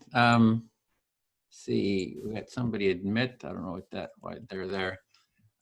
So, yeah, we have about 25 minutes or so to go around and just take about a minute to just reflect back. How was that for you? What was your experience? Was there any, how did you like the empathy circle process, or just what kind of learning did you have about the principle, number one?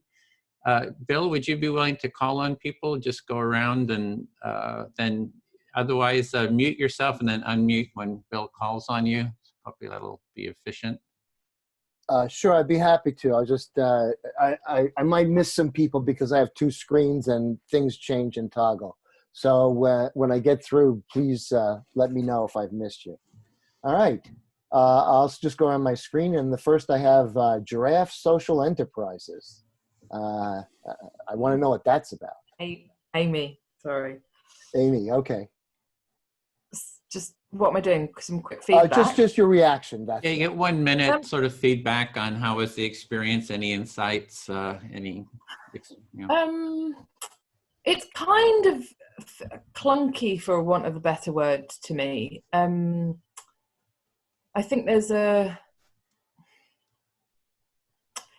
probably a different measure for how closely you reflect back what someone said and how much space is left between feeding back, and maybe that's something that you can get to an understanding and a rhythm with people if you worked with them repeatedly. I don't know, there's something around that, but maybe it's just getting used to it.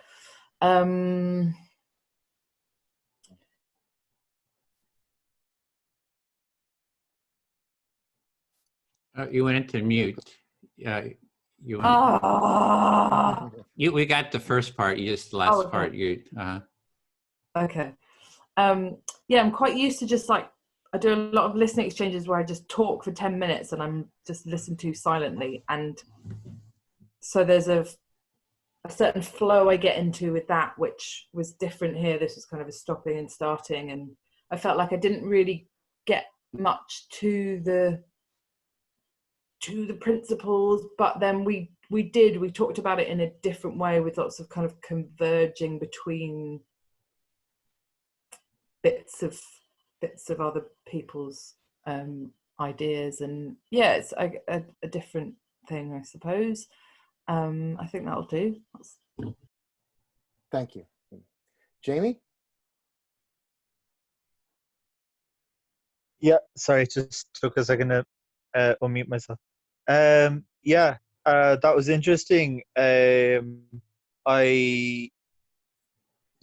suppose we kind of spent time kind of discussing the principles in general, because I suppose when it comes to the first principle, it the principles themselves are an inherent part of the vision in a much more general sense. So that was kind of interesting, I guess, as the first principle in part serves as an introduction to the principles in general. Discussing the first principle was a good introduction to this series of discussing the principles. Yeah, so I really enjoyed it. Yeah. Thank you. Michael? It's always wonderful to be in an empathy circle because I always feel more relaxed and relieved.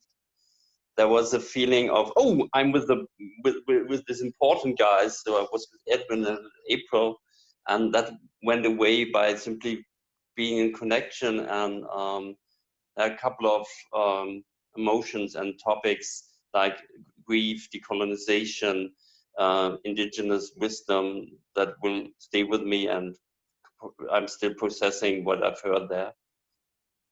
Thank you. Sure. Thank you, Michael. Ben? Oh, did you call me? Ben Cavano. Oh, Ben. Sorry. You're muted, Ben. There you go. Okay. Yeah, this is my first time in this specific kind of way of doing things with reflection back, which felt a bit odd at first, but I got used to it and I quite like it. And I think our breakout group I'll speak about myself. I felt able to let a lot of feelings out, even while thinking about the principle. And yeah, I really liked it. Great. Thanks. Sure. Thank you, Ben. Dan, now it's your turn. There you go, Dan. Okay. I had a great session with Patrick and Anne. What stuck out with me was the concept of that we have this vision, and yes, at a superficial level, we're all agreeing on things, but when we get into the deep levels, there was some debate about how much our visions would really jive at this depth. But one of the things that we kind of explored and discovered together was that through the process of connecting and dancing and making music together in a metaphorical sense, based on these principles and values, we would complement and help each other and create that future in an agile sense together. So the process was just as important. The regenerative culture, the process was just as important as the specific outcome. But we needed to keep, my view is that we needed to keep one eye on the process and another eye on continually refining, having that process inform what that vision would be in greater and greater clarity and crystallization. Thanks, Dan. Lou? Yeah, so two things came out for me. The first being that I'm continually astounded that being together with people that I don't know and listening to them with this process, how quickly I feel like I get to know them, I feel close to them, and I feel connected. And that, and to do this at a distance and to do it with people who are, from far away, whether other cultures, is like, it gives me so much hope. And it just fills me with joy and hope. And so that, I just felt that very strongly. And then the second, more about the topic, the first had to do with a shared vision of change. And what that made me think about was, do we share a vision of how change happens? Not what the change will be, but how does change happen? And I think that's an interesting topic, because people's theory, and this is, most people I think are maybe not unconsciously they thinking about, what is my theory about how this is going to change? And it really brings in, for me, nonviolence which is my theory of how things change, is we build what we want to see have happen, and we obstruct what we don't cooperate with what we don't agree with. But it seems like a lot of people who are working for social change are working on the theory, if I show people how wrong they are and I shame them and blame them, then that will create the change that I want. And that's never worked for me in my life. Thanks, Lou. Lon?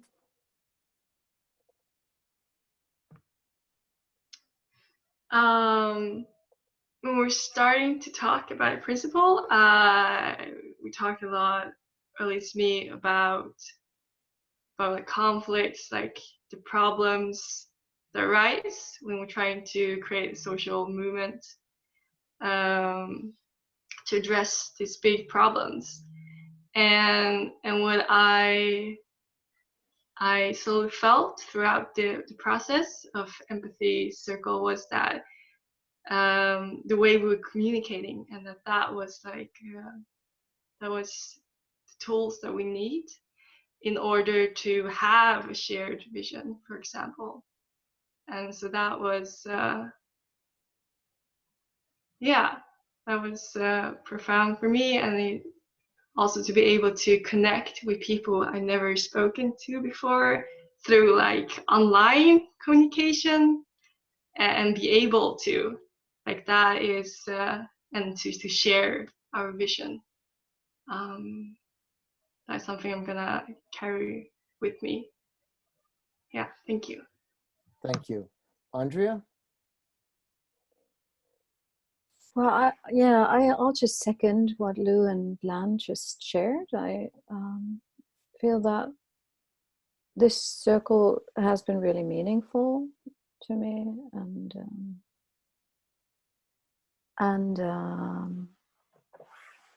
yeah, and we did reflect on the first principle, and I just keep arriving at, it's so much, it's a lot to do with, it's about how we communicate and how we understand each other, and it's a lot to do with how we work through our own stuff, and I would just hope for us to come to a place of being and do from there, but not leave out the being with each other. And yeah, so I very much enjoyed our circle. Thank you. Thank you.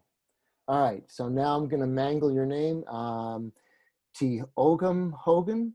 I'm sure I've insulted you, and I apologize beforehand. All right, I pronounce it Tiom. Tiom. Drink tea at home, Tiom. Right. Yeah. Gotcha. All right, Tiom. Thank you. I felt a general overriding sense of respect, that we all had deep respect for each other, and that was mirrored in the process, which I ended up thinking about game theory a lot, and how this is only my second Extinction Rebellion event ever, and I think the states are kind of lagging behind. So there was a learning curve for me, but yeah, joining this group and then watching a video for how to be in an empathy circle is like gaining the rules for the game, and then that transferred into the thought of how this is not a game we're engaged in with this planet and our lives. It's something much deeper in my sense, but how do we all survive it for as long as we possibly can, for all of our ancestors and all of the beings and creatures on this planet? And I felt like that was reflected in the group's sense of urgency, and that we're all in it together was a common theme. And then we began to strike on strategy. What are some of the things that we can actively do in direct actions to bring more people in, to have a more inclusive, cohesive group? I thank everyone in my group, and I thank you all for being here. Thank you, Tiom. Anne.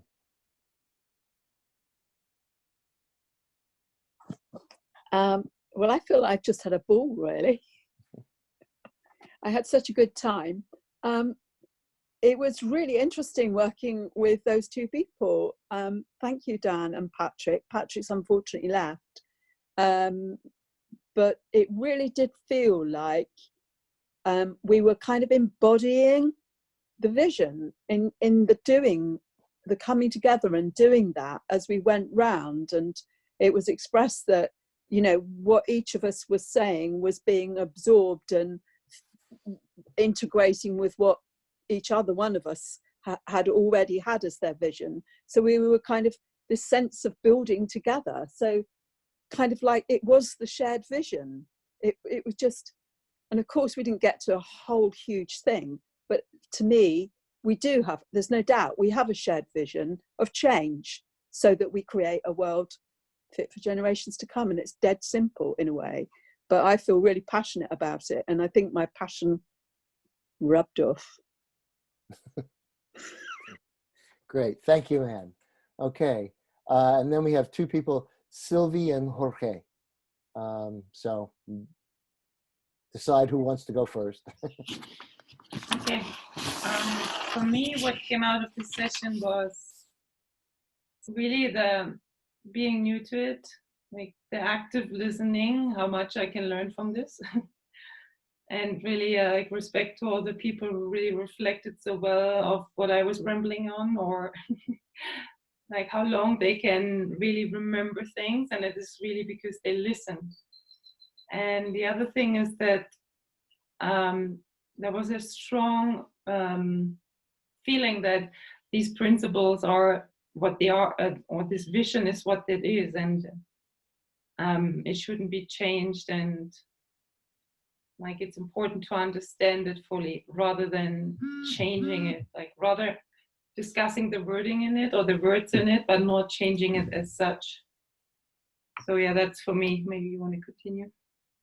Thank you. Yeah, Jorge? Yes, thank you, Bill. The social technology of the empathy circles was very useful to engage into a regenerative approach to speaking with people that you just face for the first time. And the topic of a shared vision was something very attracting to me to start off these circles. And I am grateful for that opportunity as a newcomer to the XR, although I've seen them in Mexico, specifically in Mexico City. I don't see them here. I sense a big opportunity to have more Spanish-speaking countries and many other nationalities that are not represented here. Even me from Mexico, I'm a mutt. I'm not like the average Mexican, and I don't know if it's something related to the language barrier or maybe something else, but yeah, like there's an opportunity to explore that. And thank you again. Sure. Thank you, both of you. Okay, Stefan.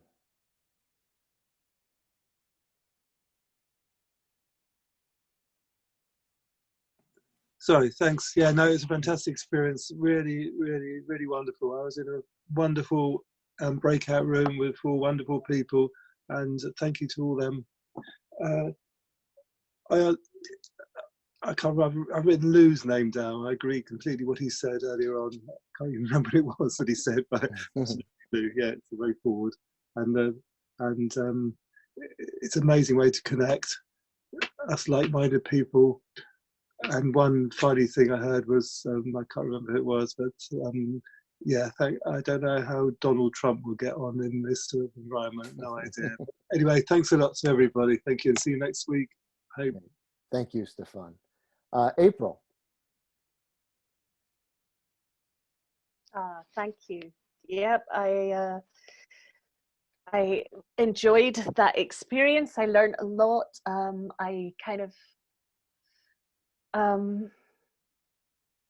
yeah, sometimes I'm thrown by that aspect of just, you know, just getting into my passion and my flow, and then kind of having to stop for somebody to reflect, and it kind of throws me.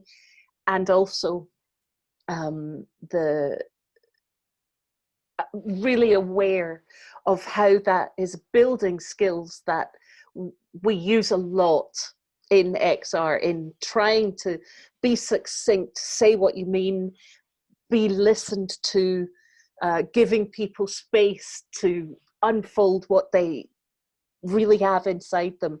You know, there are so many aspects that this helps with. And, you know, the visions, the sharing of visions, for me, that's the collaborative magic. So thank you. I'm also really enjoying listening to this bit. Thanks. Thank you, April. Marta. Yeah, it was lovely being with so many people and having this feeling that that this is a platform that helps people connect. And it was very nice. I suppose one thing we spoke of that really stayed with me is how can XR create space for people that are not all the same.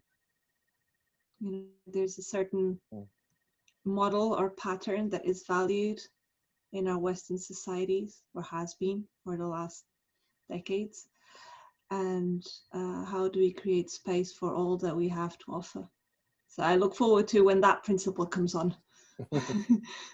Yeah, thank you. Thank you. Thank you, Marta. Sally.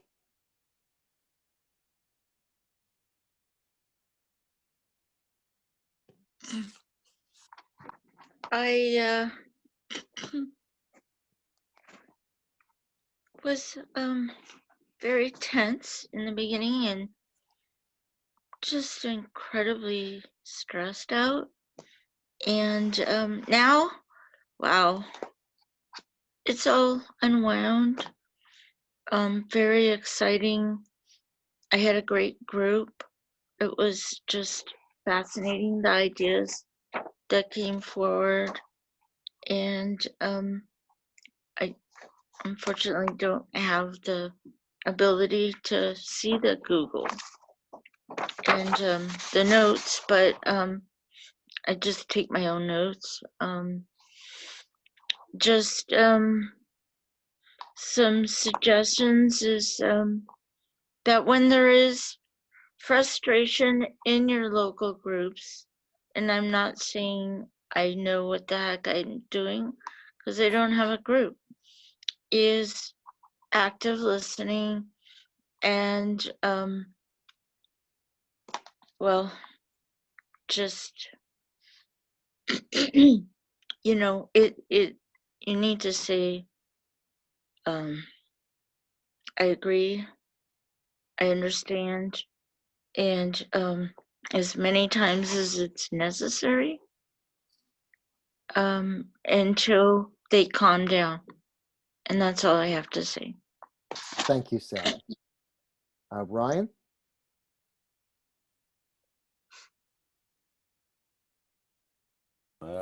Sorry. Yeah, I guess my takeaway from this is kind of that, like, a shared vision of change is super important, and something that we talked about in the breakout room was, you know, like maybe the group shares 60% of their vision of change, but there's 40% of their vision of change that doesn't completely agree with everyone else's. So part of having a shared vision of change, I guess, what I'm taking away from it is it can include things that are like, yeah, I can, like, yeah, that fits into my vision of change, as long as that's like agreed upon with the group. Everyone thinks that can fit into their vision, but not if one person is like, no, that doesn't fit into my vision of change, that can't be there, because then we don't really have a shared vision of change. I guess that's what I've taken away from that, or I'm trying to. Yeah, thank you. And thanks for everyone. Yeah, that was great. Thank you, Ryan. Katie?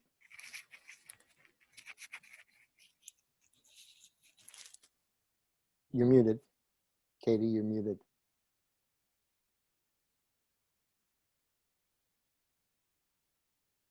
Well, there you go. Yes. Sorry, I was pressing it on the screen instead of on the bottom. But yeah, I enjoyed the circle. I found it very interesting. We were talking about thinking ahead 7 generations, and thinking about ancestry. And I found that quite interesting this evening, because I think it sets you in a different mindset when you think in that way. I was kind of reminded, I think, of how important that was, and that I think that's been very valuable for me. And that's all I want to say, and thank you very much. I enjoyed it. Thank you, Katie. Edwin? Yeah, so I'm just putting in into the chat window the on arrival, if you want to check into that at some point and add your contact info. And we had a wide-ranging discussion. A lot of different topics came up. And the one thing that stuck with me, I think it was April said it, is that there's not just one vision of change, but that we empathically listen to each other about our visions. So it's sort of like the mutually empathic listening is sort of like the vision itself, that like here everyone's sharing their vision, and it's this ongoing discussion and listening and dialoguing, empathically listening to each other. Yeah. Thanks, Edwin. Sarah.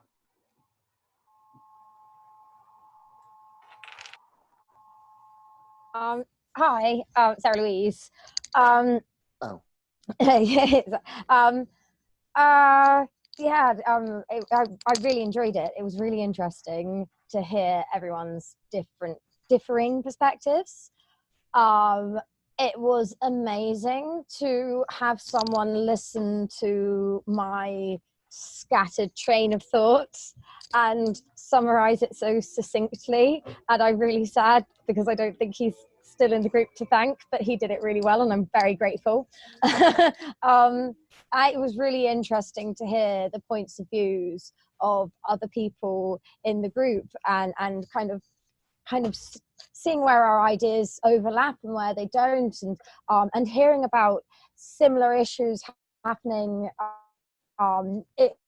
in different XR groups around the place, issues with membership, whether it's from competition from other XR groups, or whether it's from inclusivity issues or communication issues within our own groups. It was really interesting to see actually the same issues are kind of bubbling up all over the place, and obviously it is about part of this process of we have a shared goal, but it's about the journey to that goal and how we work through these differing issues as they bubble up. So it's been really interesting to discuss. Thank you. Great, thank you, Sarah Louise. Mel. Hi. Yeah, I think there was in our group there was quite a lot of I think frustration, or people were experiencing their individual frustrations with. I think there was quite a lot of it towards like the left in America in general, and I think I would have liked to have been talking a little bit more about building a vision together. So for me, it was kind of a practice of just staying present and listening, even though the conversation wasn't really what I would have liked to have been talking about, really. I only got one turn to speak, and it was quite near the beginning. So I was kind of just starting to kind of open up my thoughts on what a vision of change could be. And I had the 5 minutes then, and that was gone, and then it didn't come back to me again after that. Yeah, I perhaps didn't get quite as much from it as I would have liked to. But yeah, it's good to hear other people's stories and to hear how they were and how they were finding things, and there were definitely people who were struggling, so it's good to hear that. Thank you. Thank you, Mel. Thanks for hanging in. AC? Yeah, thanks. I really value these exercises for two reasons. The first is to just connect with a bunch of strangers. I'm very honored to meet so many people from around the world and share thoughts and sentiments. That's a very powerful experience. And the other reason that I valued this practice is to really like slow down from the normal like that we can find ourselves in sometimes. I think these are really great methods to try and create, like, to slow down and create that space to really think and come together creatively. And like kind of suss out something that'll just be there and present and shared. From our group, one thing I really want to echo is this idea that came up around the shared vision, which is that in order to share the vision, we must like share with each other what our visions are, and an idea about like creating actions that really help present the vision that we might have to the larger audience, so that we are in that way sharing our visions of change, and like taking some of the other principles to reflect on that later, but first and foremost, just to share. Yeah, this is and sharing in this way is a very powerful, very like regenerative and meaningful method. So thank you for setting this up, and thank you for sharing and participating and inviting me. Thank you, AC. Maureen?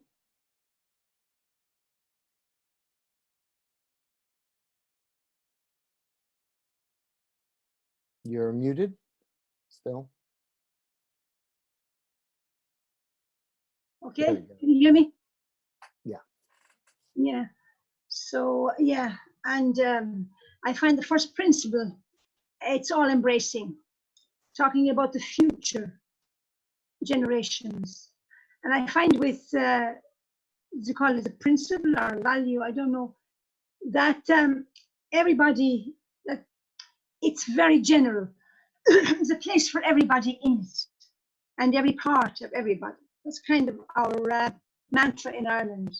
There's anybody who has a sense of the vision at home. There's a place for you in it, and every part of you in it also. And I was struck, one happy moment was, I don't know if the technology or not, but I think I heard the birds singing in Mexico City. I'm not sure, but I think I did. And this time, it kind of struck me too that this time of lockdown or isolation is a time for deepening the values of the Extinction Rebellion. It's a time where we can recruit new members through the media. It's also a time where we can deepen our own sense of the values, so that when it's over, whatever is next, we'll be active, but active from the heart, active from a deeper base than we will be. And that's what's needed. It struck me today. That's what's needed in our world today, because the influencers, we're facing such a thing as influencers, very big egos, celebrities that facing, and of course multinational big corporations, all of those symbols which are part of what we are taking on in many ways. We need to be having shared vision from a very deep place within each of us. Thank you everybody for the opportunity for this. Thank you, Maureen. Tim? Hey, I just wanted to set my timer because I can babble on endlessly.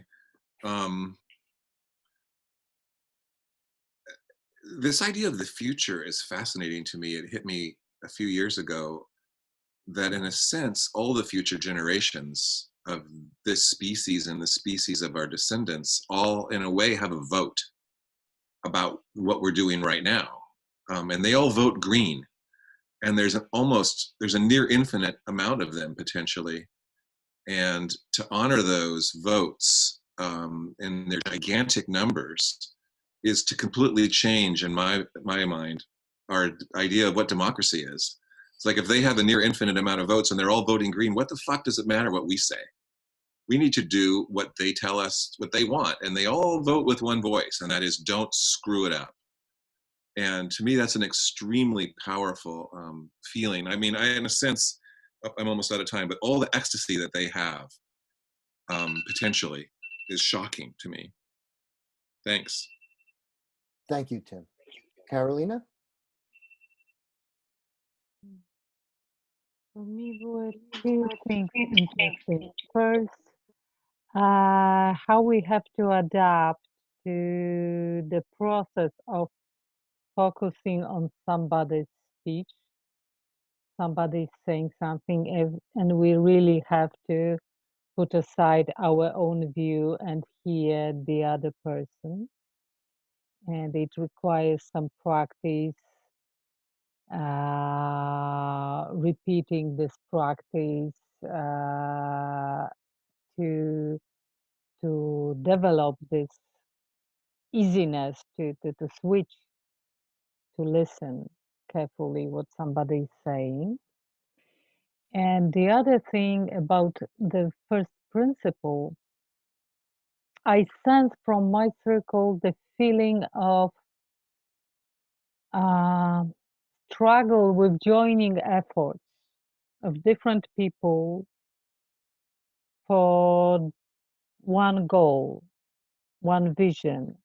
We're overlapping each other with different movements. We also experience some contradictions inside our movement,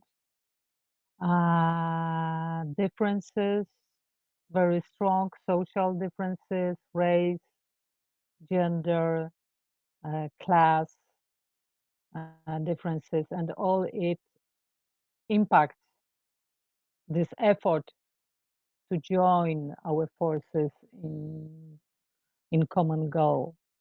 So that's what I sense from my circle. Thank you. Thank you, Carolina. Mai? Thank you, Bill. Yeah, I think there were 6 of us in my group, so we really got to practice the listening aspect. And it's always interesting to experience the reflections coming back, because although I agree with the people who said it can be a bit clunky and you can lose your flow, it's always really interesting to see whether people actually reflect what you said or whether you actually reflect what people said. There's invariably times when it doesn't happen, and that's always enlightening. You know, what Carolina just said, it's something that most of us really need to practice. And the slowing down that someone mentioned as well, how important that is and how weird that can be as well. But how this format kind of helps with that. And in terms of the content, we didn't speak so much. Actually, I don't think we really spoke at all about specific visions. We spoke more about the relationship between this first principle with the other principles, and you know, just questioning the extent to which we may or may not actually have shared visions, and also talking about the extent to which the principles and values, including the vision, may or may not be set in stone, or something that we need to look at finding a way that they could be changed, which is complicated because they're the one thing that make us all XR. So yeah, those were my main takeaways. And the birds in Mexico City as well. They're nice. Thank you, Mai. Yeah. And there's a gentleman in a red shirt. There's no name. I apologize. I don't. There, that's right. your reaction? Oh, John, yeah. now I see it. John. Oh, sorry. Yeah.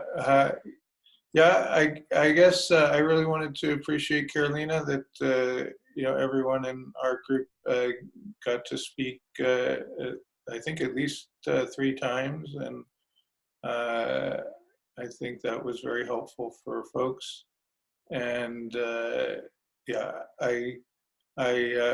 regret that I think I contributed to moving the center of discussion sort of away from the first principle. I would have I would have liked to talk more about the first principle, but I think we did get to give each other some good mutual aid. So thanks very much for organizing this.